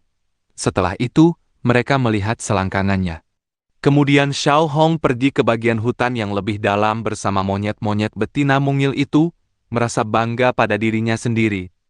Suming tertawa kecut dan menghela napas. Ia akhirnya mengerti apa yang sedang terjadi. Xiao Hong menggunakan keperkasaan beruang untuk menarik lawan jenis. Suming tidak tahu harus tertawa atau menangis. Ia bahkan tidak tahu harus berpikir apa tentang itu. Ia segera meninggalkan tempat itu dan kembali kesurupan lagi untuk melupakan bagaimana ia dibujuk untuk mengendus cakar kanan Xiao Hong hari itu. Ia kembali ke gua merasa malu.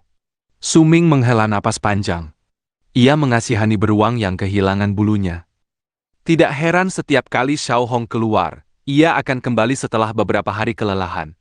Setelah beristirahat sebentar, ia akan memulihkan kekuatannya dan kembali keluar. Suming menyentuh hidungnya dan memaksa dirinya untuk mengabaikan masalah itu. Sekali lagi, ia membenamkan dirinya dalam memproyeksikan gambar rembulan merah dan tenggelam dalam perasaan misterius memiliki semburat merah dari rembulan yang meresap ke dalam darahnya. Beberapa hari berlalu. Suatu malam, Suming melihat rembulan saat ia duduk bersila seperti biasa. Saat ia melihat permukaan rembulan yang terang, garis samar rembulan merah darah secara bertahap muncul dalam penglihatan Suming. Itu bersinar cemerlang. Tiba-tiba, rembulan merah darah di penglihatan kirinya tampak terbakar. Suming gemetar. Serangkaian kata melintas di benaknya. Saat bara di darahku menyala, yang 9 adalah puncak segalanya, dan yang 1 adalah hukum. Nyalakan api berserker dan sembahlah yang 9, biarkan kita semua menjadi penguasa api. Suming bergumam secara naluriah. Rangkaian kata terus berulang di kepalanya dan menjadi lebih keras setiap kali diulang. Itu seperti raungan guntur pada akhirnya saat mereka bergemuruh berulang kali di kepalanya. Bayangan samar rembulan merah darah menjadi lebih jelas di mata Suming. Itu memancarkan cahaya aneh dan memikat seolah-olah sedang terbakar. Suming merasakan tusukan rasa sakit di matanya. Rasa sakitnya tidak terlalu jelas pada awalnya. Namun seiring waktu berlalu dan rembulan bersinar di langit, rasa sakit itu semakin intensif hingga Suming mulai gemetar. Tampaknya seolah-olah ia tidak bisa lagi menahannya. Ia ingin menutup mata dan berhenti melihat rembulan.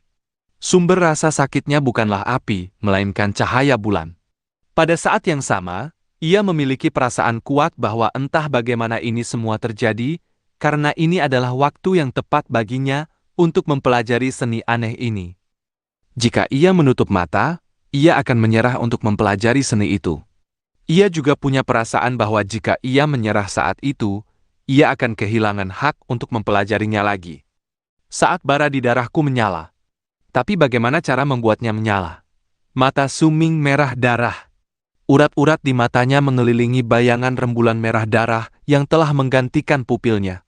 Itu membuat Suming terlihat sangat mengerikan pada saat itu. Bayangan rembulan merah darah juga membakar semua kelembaban di matanya. Matanya tampak kering dan merah darah pada saat yang sama, seolah-olah matanya akan layu kapan saja. Suming mengangkat matanya dan meraung. Wajahnya terpelintir saat ia mengendalikan sirkulasi darah di pembuluh darahnya. Namun, Tidak peduli seberapa keras ia mendorong darah ke matanya, tidak ada tanda-tanda berkurangnya kekeringan di matanya. Malahan, itu hanya membuat sensasi layu di matanya semakin buruk. Secara bertahap, rembulan mulai memudar dari pandangan Su Ming. Jika ada seseorang di samping Su Ming saat itu, mereka akan dengan jelas melihat bahwa mata Su Ming masih menyala dengan api merah. Api itu tampak seperti darah dan membakar dengan cepat. Bagaimana aku harus membuat darahku terbakar? Su Ming berjuang. Ia tidak bisa memahami makna tersembunyi dari seni berserker yang aneh itu. Karena sebagian besar bidang penglihatannya memudar, ia perlahan menutup matanya. Ia tahu bahwa jika ia tidak menutup matanya saat itu, kemungkinan besar ia tidak akan lagi melihat cahaya. Namun, pada saat tepat sebelum matanya tertutup sepenuhnya, sebuah gambar aneh muncul di kepala Su Ming, seperti kilatan petir. Itu adalah sesuatu yang ia lihat sebelum ia menyelamatkan Bai Ling. Itu adalah rasa sakit dan kesedihan di wajah sayap bulan yang berada di cabang merah di gua api. Sayap bulan berulang kali menggigit cakar mereka dan menyeka mata mereka dengannya. Su Ming terkejut. Ia memahami sesuatu. Pada saat tepat sebelum ia menutup matanya sepenuhnya, ia membukanya sekali lagi dan membawa tangan kanannya ke mulutnya. Ia menggigit dengan tegas. Seketika, darah mengalir dari ujung jarinya. Saat darahnya menodai seluruh jarinya, ia mengangkat tangannya dan mengolesi matanya dengan darah di jarinya. Saat Su Ming mengolesi matanya dengan darah, sesuatu seperti raungan keluar dari antara alisnya. Matanya segera terasa segar kembali. Gunung api hitam juga tampak bergetar ringan. Tetapi anehnya, tidak ada satupun serpihan salju yang bergerak. Seolah-olah tubuh fisik gunung itu tidak berguncang, melainkan roh gunung yang berguncang.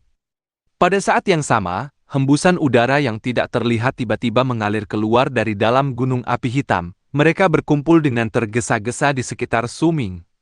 Su Ming tidak tahu apa itu, tetapi ia bisa merasakan hembusan udara datang ke arahnya. Mereka menyatu ke matanya. Seolah-olah matanya telah berubah menjadi pusaran dan menarik udara. Hembusan udara yang memasuki matanya itu seperti hujan yang bisa memadamkan api. Saat mereka mengalir ke matanya, tatapan kusam di mata Su Ming menghilang dengan cepat. Matanya bisa melihat dengan jelas sekali lagi. Namun, di tengah kejernihan di matanya, ada sedikit kilatan merah darah. Dunia yang dilihat Su Ming berubah menjadi merah darah pada saat itu. Sensasi terbakar dan kering di matanya hilang tiba-tiba dan digantikan dengan perasaan menyegarkan. Rasa sakit di tubuhnya juga menghilang seperti angin pada saat yang sama. Saat hembusan udara aneh mengalir deras ke mata Su Ming, mereka menyebar ke seluruh tubuhnya sebelum berasimilasi ke dalam darahnya. Kemudian bersama dengan darah, mereka bersirkulasi ke seluruh tubuhnya. Ke-22 pembuluh darah bersinar terang dalam cahaya merah menyala di tubuh Su Ming. Ketika cahaya menyelimuti seluruh tubuhnya, pembuluh darah ke-23 terwujud entah dari mana. Saat pembuluh darah ke-23 muncul, semburat merah darah di mata Su Ming berkelebat, dan pembuluh darah ke-24 terwujud juga. Setelah waktu yang lama, langit mulai cerah dan rembulan mulai memudar. Tak lama, itu akan digantikan oleh matahari. Su Ming berdiri dengan cepat dan berlari menuju pintu keluar. Angin di gunung merintih dan memimpin rambut panjangnya dalam tarian. Ke-24 pembuluh darah bersinar terang di tubuhnya. Su Ming tampak luar biasa seperti makhluk lain. Ia berdiri di sana dan melihat rembulan yang akan memudar. Tiba-tiba, ia menarik napas dalam-dalam ke arah rembulan. Pada saat itu, Su Ming melihat rembulan bergoyang. Sedikit cahaya bulan merah jatuh dari rembulan langsung ke mata Su Ming dan menghilang segera setelahnya. Su Ming bergidik. Di lehernya, pembuluh darah ke-25 muncul. Ia telah mencapai tingkat keempat ranah pemadatan darah. Di sebagian besar suku kecil, banyak nilai dilekatkan pada berserker di tingkat keempat ranah pemadatan darah. Ini berarti bahwa anggota suku yang telah mencapai tingkat keempat dapat bergabung dengan tim berburu. Itu juga berarti anggota suku seperti itu bisa menjadi salah satu kekuatan utama di suku jika terjadi pertempuran. Pada saat yang sama, tingkat keempat juga menandakan berserker telah mencapai puncak tahap awal ranah pemadatan darah. Jika mereka mencapai tingkat kelima, mereka kemudian akan menjadi berserker di tahap tengah ranah pemadatan darah. Lebih penting lagi, Setelah ia mencapai tahap tengah pemadatan darah, ada harapan bagi Suming untuk mempelajari dan menggunakan seni berserker yang baru. Suming merasakan kekuatan yang belum pernah ia rasakan sebelumnya di tubuhnya. Seluruh sikapnya tenang. Ia melihat rembulan yang memudar dan langit yang cerah saat darah di pembuluh darahnya bersirkulasi di sekujur tubuhnya. Hembusan udara dingin tampaknya bergegas menuju matanya. Pada saat yang sama, sejumlah besar udara yang memiliki sifat yang sama bergegas menuju dia dari gunung. Ia bahkan memiliki perasaan aneh bahwa ia bisa mengendalikan cahaya dari rembulan. Di bawah bimbingan sensasi aneh ini, Suming mengangkat tangannya perlahan dan melambai ringan pada saat tepat rembulan akan menghilang. Tepat ketika Suming menggerakkan tangan kanannya, bulan sabit yang mulai redup di cakrawala tiba-tiba memancarkan seberkas cahaya perak cemerlang. Cahaya itu tersembunyi dari pandangan mata siapapun, hanya Suming yang sanggup menyaksikannya. Mengikuti sapuan tangannya, cahaya perak itu melesat turun dari langit. Suming melihat udara di depannya seolah terpelintir. Kemudian, cahaya yang ia panggil dari rembulan itu berkedip, disusul raungan yang menggema di udara. Sebagian besar dinding batu di hadapan Suming langsung retak dan pecah, berubah menjadi tumpukan puing yang berhamburan ke tanah. Beberapa serpihan bahkan jatuh ke aliran sungai di gunung, menciptakan gema yang berlarut-larut. Mata Suming membelalak, dan ia menarik napas dalam-dalam. Ia menatap tangan kanannya dan tercengang. Butuh waktu lama baginya untuk tersadar dari lamunan, mendongak ke langit yang kini telah ditinggalkan rembulan dan disambut oleh mentari. Daratan pun bermandikan sinar matahari pagi pertama hari itu. Inikah seni berseker api? Tapi seni ini justru terikat pada rembulan. Sama sekali tak ada sangkut pautnya dengan api. Mengapa begitu? Gumam Suming pelan dalam hati. Jantungnya berdebar kencang. Ketika ia membimbing kekuatan cahaya bulan tadi, ada keanehan yang tak ia fahami. Namun, keganasan seni itu telah membuat hatinya bergetar hebat. Ia mengepalkan tinju kanannya, lalu mengayunkannya ke batu besar yang tergeletak di sebelahnya seraya mengaktifkan ki-nya. Ke-25 pembuluh darah termanifestasi di tubuhnya, membentuk jalinan merah di kulitnya. Saat tinjunya menyentuh batu, terdengar dentuman teredam. Beberapa retakan segera muncul pada batu. Di saat yang sama, hentakan balik yang kuat merambat naik melalui lengan kanan Suming menuju tubuhnya. Namun berhasil diblokir oleh ki yang berputar di dalam. Suming mundur selangkah. Ia menatap retakan yang memenuhi batu besar itu. Matanya berkilauan penuh kegembiraan. Hanya bisa membuat batu retak. Padahal ini kekuatan penuhku sebagai berserker tingkat 4 di ranah pemadatan darah. Jika aku merapal mantra pelahap roh dan menemukan roh hewan yang cocok, mungkin batu ini bisa hancur berkeping-keping. Tapi ini sudah kekuatan penuhku. Jika dibandingkan dengan seberkas kecil cahaya bulan tadi, sungguh jurang pemisah yang sangat besar antara kekuatanku dan kekuatan rembulan itu. Jika seberkas kecil cahaya bulan saja sudah menghasilkan efek sedahsyat itu, bagaimana jika aku mendapatkan lebih banyak lagi? Sumi menarik napas dalam-dalam, lalu tertawa riang. Ia bisa merasakan perubahan yang terjadi pada tubuhnya, merasakan kekuatan melimpah yang tersimpan di dalam dirinya. Ia mulai menantikan kedatangan malam. Sayang sekali, aku hanya bisa menggunakan kekuatan cahaya bulan di malam hari. Suming pun kembali masuk ke gua. Suming belum pernah menantikan malam sekuat dan segelisah ini sebelumnya. Sesekali, ia akan mengangkat kepala dan mengintip keluar lubang, memeriksa langit. Ia merasa waktu siang hari berjalan terlalu lambat. Perlahan, hari kembali gelap, dan cahaya bulan kembali menyelimuti daratan. Suming menenangkan gejolak kegembiraan di hatinya, lalu menatap rembulan. Ia menarik napas dalam-dalam, matanya berkilat.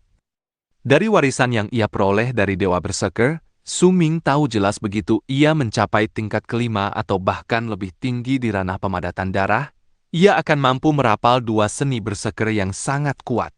Seni ini telah diturunkan di suku Gunung Gelap saat ia masih menjadi suku ukuran menengah ratusan tahun yang lalu. Debu darah kegelapan dan eksekusi 3 kejahatan. Debu darah kegelapan adalah seni yang mengumpulkan setetes darah berserker di dalam tubuh, dan memungkinkan perapal memperoleh ledakan kekuatan yang mencengangkan dalam waktu singkat. Sedangkan eksekusi 3 kejahatan, setiap kali Suming memikirkannya, Jantungnya berdebar kegirangan. Debu darah kegelapan hanya dapat dirapal oleh berserker yang telah mewujudkan lebih dari 50 pembuluh darah. Untuk eksekusi 3 kejahatan, tantangannya jauh lebih berat. Perapal harus mewujudkan 200 pembuluh darah untuk dapat merapal tahap pertama seni itu. Baru serangan pertama yang bisa dilepaskan. Untuk mencapai tingkat kelima ranah pemadatan darah, ia butuh 53 pembuluh darah. Jika ia ingin menjadi berserker tingkat ke-6, ia butuh 109 pembuluh darah. Sementara tingkat ke-7, ia membutuhkan 243 pembuluh darah. Puncak tahap tengah ranah pemadatan darah adalah tingkat ke-8 yang menuntut 399 pembuluh darah. Setiap tingkat di atas tingkat ke-9 hingga tingkat ke-11 dianggap sebagai tahap akhir ranah pemadatan darah. Pada tingkat ke-11, jumlah pembuluh darah yang dibutuhkan adalah batas seorang berserker normal. Ia harus mewujudkan seluruh 781 pembuluh darah. Jika lebih banyak pembuluh darah dimanifestasikan, berserker tidak hanya akan menjadi lebih kuat, peluang mencapai ranah kebangkitan juga akan lebih tinggi. Mata Su Ming bersinar. Ia menatap rembulan di langit, dan antisipasi di hatinya kian membara. Saat ia membayangkan rembulan berubah merah di benaknya, rembulan merah itu perlahan muncul di matanya. Sensasi terbakar di matanya pun hadir kembali. Kali ini, Su Ming tak ragu. Ia menggigit kulit jarinya hingga robek dan mengoleskan darahnya di matanya. Seluruh tubuhnya seakan menjerit, dan pemandangan aneh yang terjadi di dalam gunung api hitam kemarin terulang sekali lagi. Aku harus menjadi lebih kuat. Ke-25 pembuluh darah termanifestasi di tubuh Su Ming, bersinar dalam pijar merah darah saat mereka menyerap udara dari gunung. Udara bergegas ke arahnya dari segala penjuru. Pada saat yang sama, saat citra rembulan merah darah bersinar di matanya, Su Ming mengangkat tangan kanannya dan mengolesi darah di jari-jarinya ke matanya sekali lagi. Yang 9 adalah puncak segalanya. Yang 9 adalah puncak segalanya. Artinya, aku harus membiarkan darahku terbakar 9 kali. Tubuhnya bergetar dahsyat. Guncangan menggoyahkan seluruh gunung api hitam. Namun sekali lagi, tak ada seorang pun yang menyadari getaran ini. Gelombang aura gunung yang lebih kuat datang menyerbu ke dalam tubuh Su Ming dalam bentuk udara. Itu membuatnya merasa seolah tubuhnya akan meledak.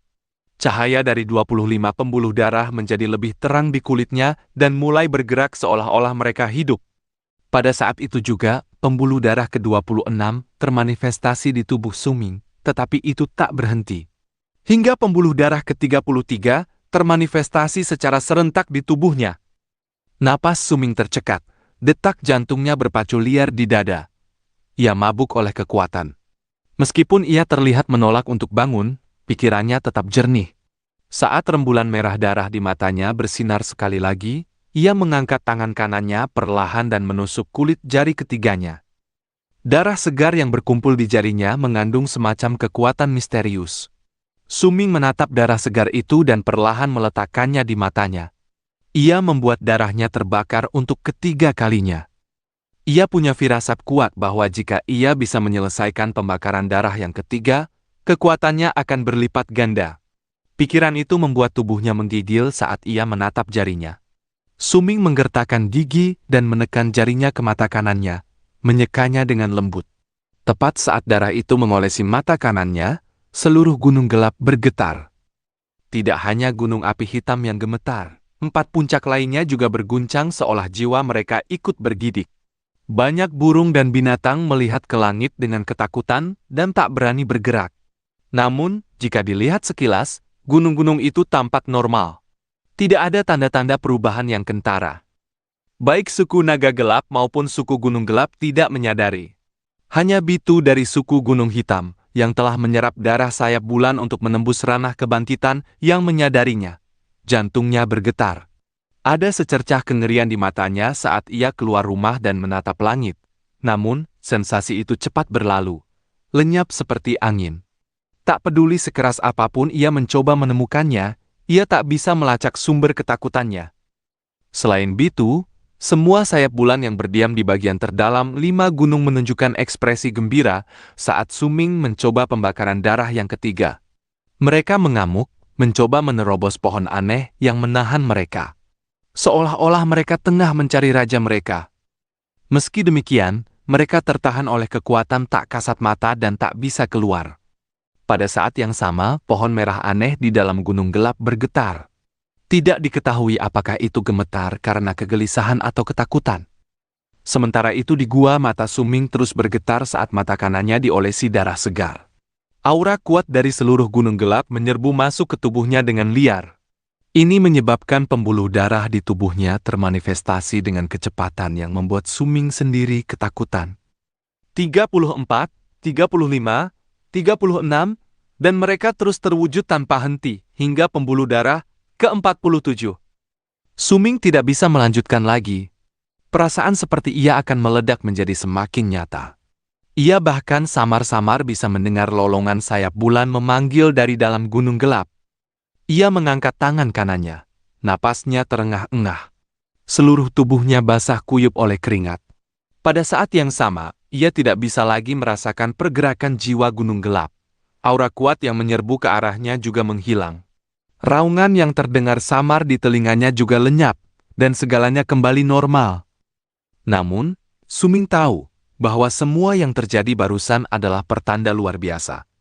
Sungguh seni berserker yang dahsyat. Aku bisa merasakan jika aku menyelesaikan siklus ketiga pembakaran darah ini, jumlah pembuluh darah yang termanifestasi akan meningkat berlipat-lipat. Ini baru yang ketiga kalinya. Jika aku melalui kesembilan kalinya, Suming menarik napas dengan gemetar. Ia mulai merasa sedikit gentar sekaligus terobsesi untuk melanjutkan metode pelatihan ini. Bukan hanya 9 kali itu. Dari yang kudengar, setelah aku membakar darahku 9 kali, aku baru bisa menyembah bulan api. Setelah aku menyembahnya 9 kali, aku bisa mendapatkan kekuatan untuk mengendalikan semua api.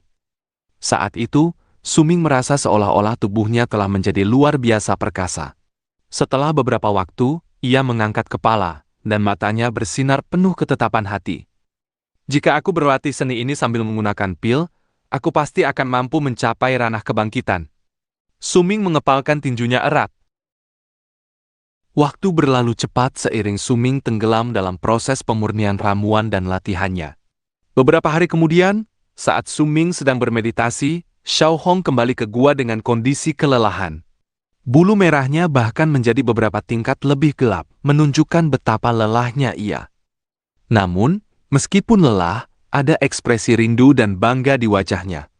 Ia terus mengendus-endus cakar kanannya dan menyeringai, seolah terkikik konyol. Suming sedikit membuka matanya. Ketika melihat Xiao Hong, ia teringat pemandangan yang ia saksikan di hari ia mengikuti Xiao Hong ke dalam hutan. Ekspresi canggung hinggap di wajahnya. Xiao Hong menyadari tatapan Suming, berbalik melihatnya. Ia segera berlari mendekat dan mengangkat cakar kanannya dengan bangga. Cakar itu diulurkan ke Suming, mendesaknya untuk mengendusnya lagi. Ia merasa segala sesuatu yang baik harus dibagikan dengan semua orang. Suming tidak tahu harus tertawa atau menangis. Ia tidak lagi menghiraukan Xiao Hong dan sekali lagi membenamkan diri dalam latihannya. Sebulan segera berlalu. Tanggal keberangkatan Suming bersama tetua ke suku aliran angin sudah dekat. Selama periode ini, Suming menghabiskan semua rumput awan kasa yang ia miliki, tetapi hanya berhasil menciptakan satu roh gunung. Tingkat kegagalan yang tinggi membuat semangat Suming meredup. Namun, setidaknya latihannya cukup berhasil. Ia telah sepenuhnya menstabilkan diri di tingkat keempat ranah pemadatan darah, dan berhasil mewujudkan 2 pembuluh darah tambahan, sehingga total pembuluh darah yang termanifestasi menjadi ke-49.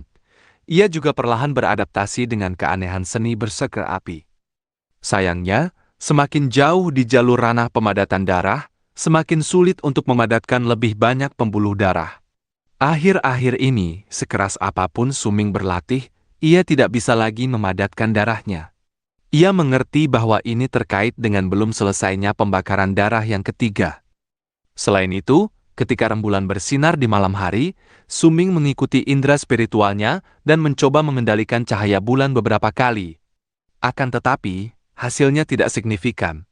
Tampaknya ia hanya bisa mengendalikan tak lebih dari seberkas kecil cahaya bulan. Meskipun hanya seberkas kecil, di tangan Suming, cahaya itu sangat tajam, bahkan lebih tajam dari senjata tanduknya. Yang paling penting, Xiao Hong tidak bisa melihat berkas cahaya bulan itu. Dari pengamatan ini saja, Suming yakin hanya ia sendiri yang bisa melihat cahaya bulan itu, bukan orang lain. Saat itu siang hari, Suming bangkit dan melihat sekeliling gua api. Setelah hening sejenak, ia mendorong kuali tandus ke samping. Ia tidak tahu berapa lama ia akan tinggal di suku aliran angin. Ia perlu membuat persiapan. Di dinding gua api, terdapat banyak garis-garis halus yang menghiasi dinding dengan rapat. Garis-garis itu tercipta selama hari-hari Suming belajar mengendalikan cahaya bulan. Setelah berkemas, Suming meninggalkan gua. Xiao Hong sudah bangun.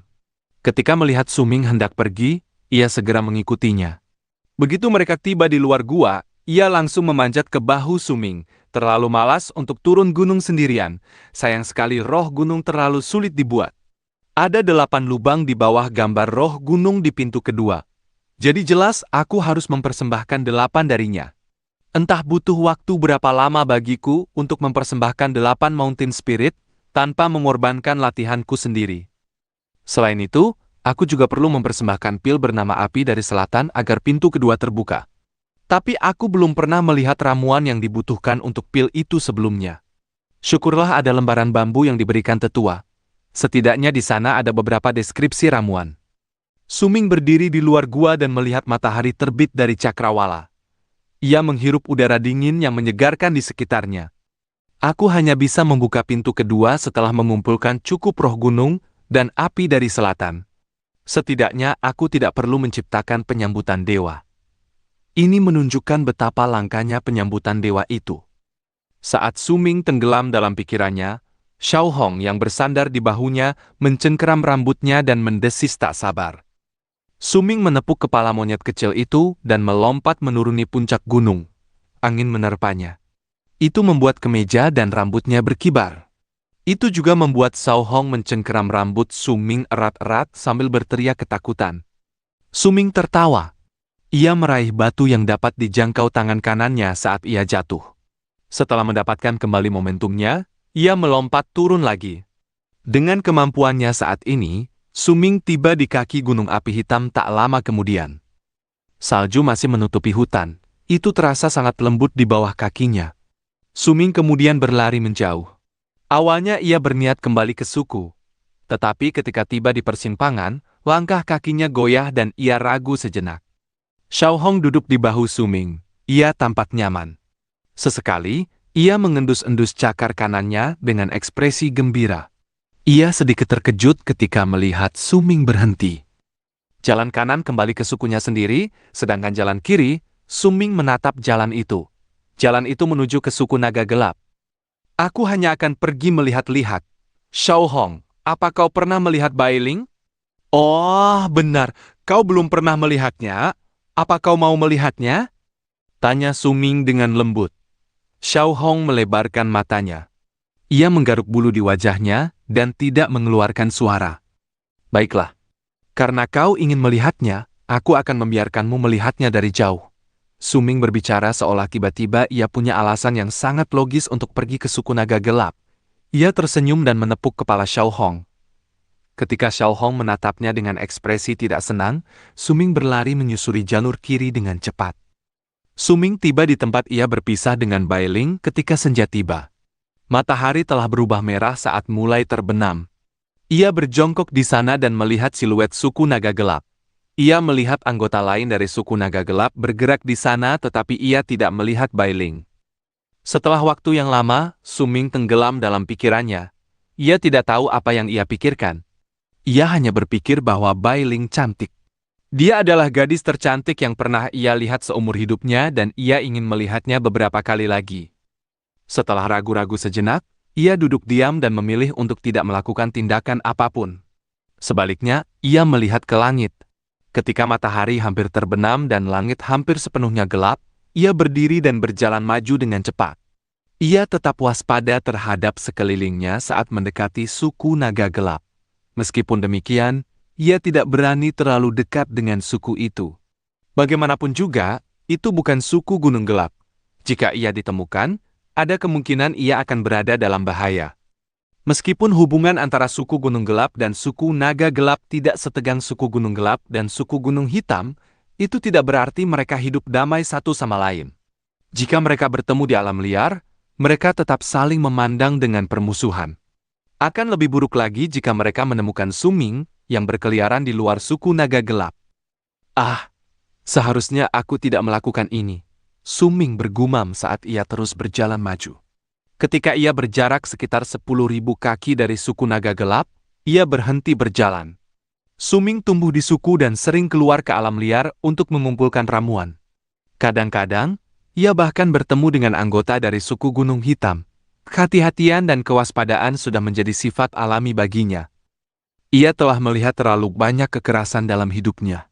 Meskipun sebagian besar kekerasan itu terjadi pada binatang buas yang dibawa kembali oleh tim pemburu, hidup dalam kondisi seperti itu selama bertahun-tahun telah memengaruhinya tanpa sadar sejak kecil. Selain itu, ia sudah pernah membunuh seseorang.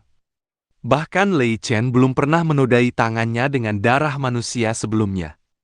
Karena itu, meskipun Suming ingin melihat Bailing karena alasan yang tidak ia ketahui, naluri yang terkubur jauh di dalam dirinya mengatakan kepadanya untuk bergerak hanya pada malam hari.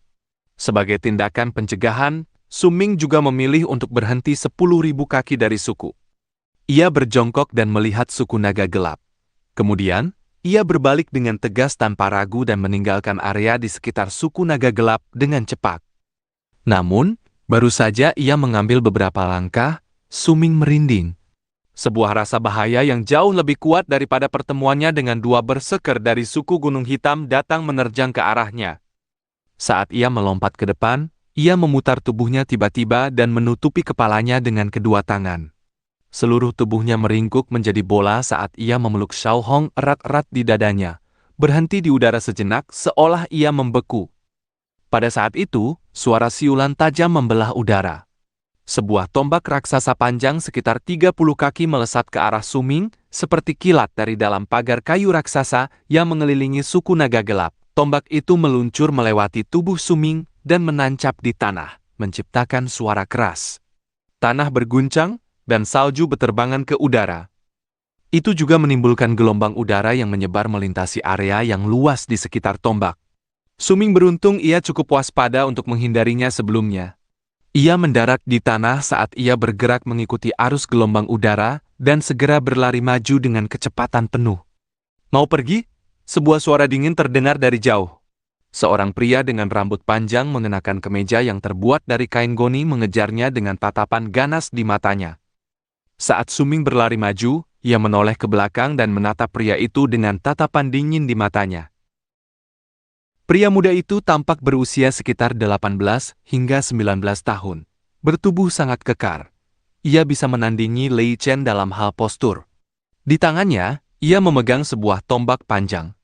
Tombak itu hanya sepanjang sekitar 5 kaki, tetapi tubuhnya yang gelap memberikan aura mencekam yang mengejutkan. Ada pula kilauan emas samar di ujung tombak. Namun, tombak itu pada dasarnya tidak terbuat dari batu. Itu terbuat dari material yang belum pernah dilihat Suming. Ia menoleh ke belakang dari kejauhan, dan ketika matanya mendarat pada tombak itu, hatinya menciut ketakutan. Itu adalah perasaan yang sangat akrab. Namun, ia tak tahu dari mana keakraban itu berasal. Meskipun demikian, perasaan itu membuatnya sadar bahaya sedang mengintai. Suming mengabaikan segalanya. Hanya naluri dasar untuk tetap tenang yang tersisa padanya. Orang itu tidak memakai kulit binatang, melainkan kain goni. Pakaian semacam ini. Orang ini pasti punya status cukup tinggi di suku naga gelap. Aku tidak menyesal mendekati suku naga gelap. Kilatan muncul di mata Suming saat sebuah jawaban terbentuk di hatinya. Aku tidak mendekat hingga 10.000 kaki dari suku. Berdasarkan aturan antar suku, jika seseorang berdiri 10.000 kaki di luar area suku, ia tidak membawa niat buruk. Aku tidak berniat jahat. Hanya saja salah satu temanku ada di suku kalian dan aku ingin melihatnya. Suming berlari dengan kecepatan penuh. Tubuhnya membungkuk sangat rendah hingga hampir menyentuh permukaan salju demi meningkatkan kecepatannya. Ia tidak meninggalkan jejak di salju. Sambil berlari, ia berteriak balik ke arah pria yang mengejarnya. Oh, kalau begitu, jika kau memang bukan musuh, jangan lari lagi. Ikutlah denganku kembali ke suku, dan kami akan meminta tetua memverifikasi identitasmu. Kilatan dingin melintas di mata pria muda itu. Ia berbicara perlahan, tetapi kecepatannya tidak berkurang. Ia justru meningkatkan lajunya dan terus memusatkan pandangannya pada Suming, seolah menunggu Suming ragu-ragu. Sebagai orang luar, bagaimana aku bisa begitu saja masuk ke sukumu? Tidak ada tanda-tanda keraguan di pihak Suming saat ia tertawa dan berbicara kepada pria itu. Benar, lalu siapa nama orang yang kau kenal itu? Pria muda itu berbicara perlahan sekali lagi sambil terus mengejar. Sikapnya tidak berubah, tetapi ia menyipitkan mata. Aku tidak tahu namanya, tapi aku tahu dia memakai pakaian putih dan dia sangat cantik. Saat Suming berbicara dan terus melarikan diri, ia berbalik untuk melihat pengejarnya. Ia melihat sedikit niat membunuh di mata pria itu ketika mendengar kata-kata Suming. Saat itulah ia mengerti. Suming bertanya-tanya, mengapa pria itu menyerangnya dengan keganasan seperti itu, padahal ia belum mendekat hingga 10.000 kaki dari suku. Ia masih belum dianggap ancaman dengan tingkat kekuatannya saat ini. Seharusnya, meskipun ia menarik perhatian suku naga gelap ke dirinya sendiri, ia tidak seharusnya memicu serangan seperti itu. Pasti ada alasan di baliknya. Pria muda dengan status yang jelas tinggi di dalam suku itu mengejarnya sendirian, dan sebuah jawaban terbentuk di benak Suming. Sudah kuduga, itu dia. Jawab pria muda itu dengan mendengus. Ia melangkah besar ke depan dan mengangkat tangan kanannya sambil terus mengejar Suming. Sejumlah besar kabut gelap segera berhamburan di sekelilingnya dan berkumpul di sekitar tombak di punggung pria itu. Jeritan tajam bergema di udara setelah kabut gelap menyelimuti tombak itu beberapa kali. Kemudian, seolah tombak itu dibimbing oleh kabut gelap, ia melayang di atas kepala pria itu. Suming menyipitkan matanya. Itu adalah seni berserker. Kehadiran Ki yang keluar dari pria itu juga membuktikan betapa kuatnya dia. Ia sedikit lebih kuat dari Suming. Menilai dari tampilannya, ia seharusnya berada di tingkat kelima ranah pemadatan darah. Tetapi baru saja mencapainya belum lama ini. Ia seharusnya hanya memiliki beberapa pembuluh darah lebih banyak daripada Suming. Meskipun demikian, karena ia memiliki wadah berserker, segalanya menjadi berbeda. Kau bisa melihatnya setelah mati. Ada jarak lebih dari 7.000 kaki di antara mereka. Karena keduanya berlari dengan kecepatan penuh, mereka sudah agak jauh dari suku naga gelap. Meski begitu, pria itu tetap satu-satunya yang mengejar. Saat kabut gelap menyelimuti tombak panjang itu, rasa bahaya menjadi semakin kuat. Saat pria itu berbicara, niat membunuhnya semakin jelas di matanya. Ia menunjuk ke arah Suming dengan tangan kanannya dalam gerakan cepat dan seketika. Tombak gelap itu melesat menuju Suming dengan desisan menusuk. Saat melaju, cahaya emas di ujung tombak panjang itu berkelebat seolah bisa merobek kekosongan.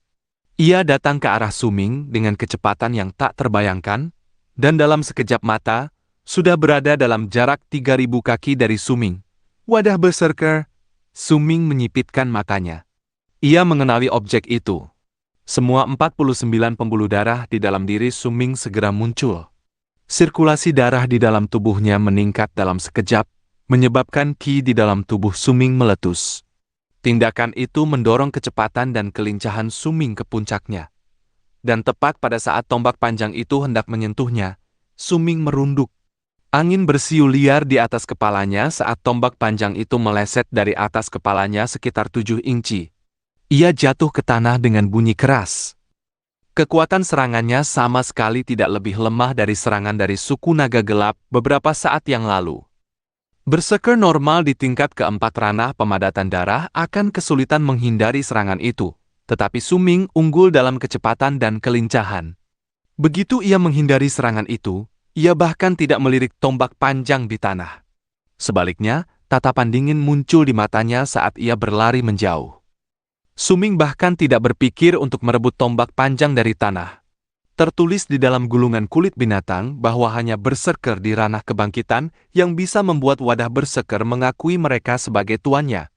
Mereka yang di bawah ranah kebangkitan tidak akan bisa melakukannya.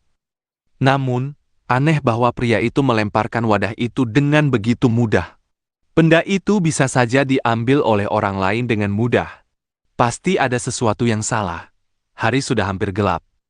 Tak lama kemudian, Pria muda itu mencapai lokasi di mana tombak panjang itu berada. Tatapan dingin muncul di matanya saat ia mendengus. Ada kerutan ringan di antara alisnya. Sebagai putra pemimpin suku di suku naga gelap, Sikung mungkin bukan yang terkuat di antara generasi muda, tetapi ia jelas bukan berserker biasa. Ia memiliki kekuatan berserker, tingkat kelima ranah pemadatan darah dan memiliki wadah berserker. Membunuh seseorang yang hanya di tingkat keempat ranah pemadatan darah seharusnya mudah. Namun, orang itu menghindari serangan. Tindakan itu saja membuat Sikung waspada dan menyadarkannya akan kehati-hatian orang lain. Sayang sekali. Jika dia terkena wadah berserkerku, dia pasti sudah mati seketika.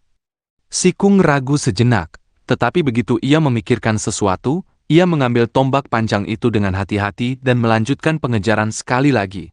Suming berlari seperti angin di hutan. Kecepatannya terus meningkat saat ia berlari, tetapi Sikung terus mengikutinya. Tombak panjang itu sesekali melesat melewatinya dan mencegah Suming memperlebar jarak di antara mereka. Masih ada beberapa ratus kaki di antara mereka saat Suming berlari ke dalam hutan. Namun, jika Suming benar-benar ingin melarikan diri, itu tidak akan sulit dengan kecepatan dan pengetahuannya tentang hutan. Namun, ia tidak punya keinginan untuk memperlebar jarak di antara mereka. Ini adalah kedua kalinya ia melihat wadah berserker. Fakta bahwa ia telah merasakan kekuatannya, keinginannya untuk mendapatkan wadah itu meningkat. Sambil berlari, ia sesekali melihat ke langit. Ketika ia melihat bahwa langit berangsur-angsur gelap dan rembulan telah muncul, kilatan cerah berkelip di matanya. Wadah berserker adalah barang langka. Karenanya, dia pasti punya trik lain agar dia bisa membuangnya dengan begitu mudah. Sekarang, dia tidak memperkecil jarak di antara kita. Jika aku jadi dia, aku akan berpikir untuk meningkatkan kekuatan wadah berserker. Tapi melihat betapa berhati-hatinya dia, pasti ada harga yang harus dia bayar jika dia melakukan gerakan itu. Tapi aku ingin tahu, seberapa kuat kekuatan sejati wadah itu? Suming membuat keputusan. Saat Sikung terus mengejar Suming, ia mulai tidak sabar. Ia tidak menyangka lawannya begitu lincah. Hari semakin gelap, dan ia semakin jauh dari suku. Ia telah memastikan tidak banyak orang yang tahu keberangkatannya dari suku. Jika ia kembali ke suku terlambat, akan sulit baginya untuk menjelaskan diri. Ia menggertakkan gigi dan mencengkeram udara dengan tangan kanannya. Kemudian, untuk pertama kalinya, tombak panjang yang dikelilingi kabut gelap muncul di tangannya. Pada saat itu, Suming tiba-tiba berbicara beberapa ratus kaki di depan. Dengan betapa sengitnya kau mengejarku, aku bisa lihat kau benar-benar ingin membunuhku. Tidak ada kebencian di antara kita. Bahkan jika kau ingin membunuhku, setidaknya beri aku alasan. Kenapa aku harus repot dengan basa-basi? Kau datang ke area sukuku dan karena itu, siapapun dari sukuku bisa membunuhmu. Bahkan jika kami membunuhmu dan suku Gunung Gelap ingin membalas dendam untukmu, itu tetap salahmu sendiri. Sikung tertawa dengan dingin. Ia memegang erat tombak panjang itu sambil terus mengejar Suming. Gelombang dingin merambat dari tombak panjang ke lengannya. Tatapan Sikung meredup. Ia mendengus dan mengangkat lengan kanannya bersama tombak itu. Seketika, suara-suara yang tak terhitung jumlahnya meraung dari dalam hutan. Sejumlah besar kabut gelap mengalir keluar dari tombak dan berkumpul di sekitarnya, mengubah tombak itu menjadi naga gelap yang mengesankan. Naga itu memiliki banyak cakar dan kumisnya bergerak di udara. Ia tampak sangat ganas. Tidak peduli siapa dirimu, kau harus mati hari ini. Sikung menyeringai ganas. Wajahnya pucat. Jelas, memanggil kekuatan tombak itu telah membawa beban besar pada tubuhnya. Tepat saat ia hendak melemparkan tombak itu ke arah Suming, Suming membuka mulutnya dan berbicara. Itu karena aku menyelamatkan Bailing kan? Ketika Sikung mendengar nama itu, ia tertegun sejenak. Saat tindakannya goyah, Suming berhenti berlari tiba-tiba dan berbalik untuk melihatnya. Ia mengangkat tangan kanannya juga dan mengayunkannya ke arahnya. Rasa bahaya yang belum pernah ia rasakan sebelumnya muncul di hati Sikung. Ia menyipitkan mata saat sikapnya berubah total. Tepat saat ia hendak melemparkan tombak di tangannya, ia merasakan tubuhnya bergetar. Seolah hembusan angin besar menerpanya dan juga ledakan cahaya kuat menusuk matanya. Ia melihat bayangan rembulan merah darah di dalam mata Suming. Bayangan rembulan merah darah menjadi satu-satunya hal yang ia lihat. Ia merasakan sakit mendadak di sekujur tubuhnya dan terbatuk mengeluarkan seteguk darah. Matanya menunjukkan kebingungan, kekaguman, dan keheranan saat ia jatuh ke salju. Wajahnya menghadap ke bawah. Saat ia jatuh, tombak yang tidak sempat ia lempar perlahan kembali menjadi objek biasa saat kabut gelap menghilang. Tombak itu jatuh ke samping. Darah keluar dari seluruh tubuhnya saat meresap ke dalam salju. Ada benang perak samar di sekitar tubuhnya yang tenggelam jauh ke dalam dagingnya. Rasanya seolah dengan sedikit tarikan, seluruh tubuhnya akan robek. Ia tidak mati, masih ada napas di dalam dirinya. Ia hanya pingsan karena ledakan rasa sakit yang tiba-tiba. Jantung Suming berdebar kencang di dadanya. Ia melihat tombak itu dengan ketakutan yang tersisa. Ketika kekuatan sejati tombak itu dipanggil oleh pria di depannya, Suming merasakan ancaman kematian. Saat kau bertarung melawan seseorang, jangan biarkan fokusmu goyah. Jangan ragu. Jika mungkin membunuh musuhmu dengan satu serangan dalam waktu singkat, jangan menunggu sampai saat terakhir untuk melakukannya. Suming bergumam saat ia mengingat kata-kata itu di kepalanya. Dia punya wadah berserker. Ini murni keberuntungan aku memenangkan pertarungan ini. Suming berjongkok dan melihat Sikung yang tidak sadarkan diri. Setelah ragu sejenak, Suming memilih untuk membalut luka-lukanya. Ia tidak ingin Sikung mati atau menyebabkan masalah bagi suku Gunung Gelap. Ia menduga Sikung akan segera sadar. Tak lama kemudian, tatapan gila hinggap di matanya saat ia melihat tombak panjang gelap yang tergeletak di sampingnya. Ia melihatnya dengan hati-hati dan perlahan menemukan beberapa petunjuk mengenai tombak itu. Di banyak bagian tombak terdapat duri-duri kecil yang akan ia lewatkan jika ia tidak mengamati tombak itu dengan cermat. Setelah melihatnya untuk waktu yang lama, Suming menemukan dan memegang satu-satunya bagian kecil tombak yang tanpa duri dengan hati-hati. Ia meninggalkan area itu dengan cepat.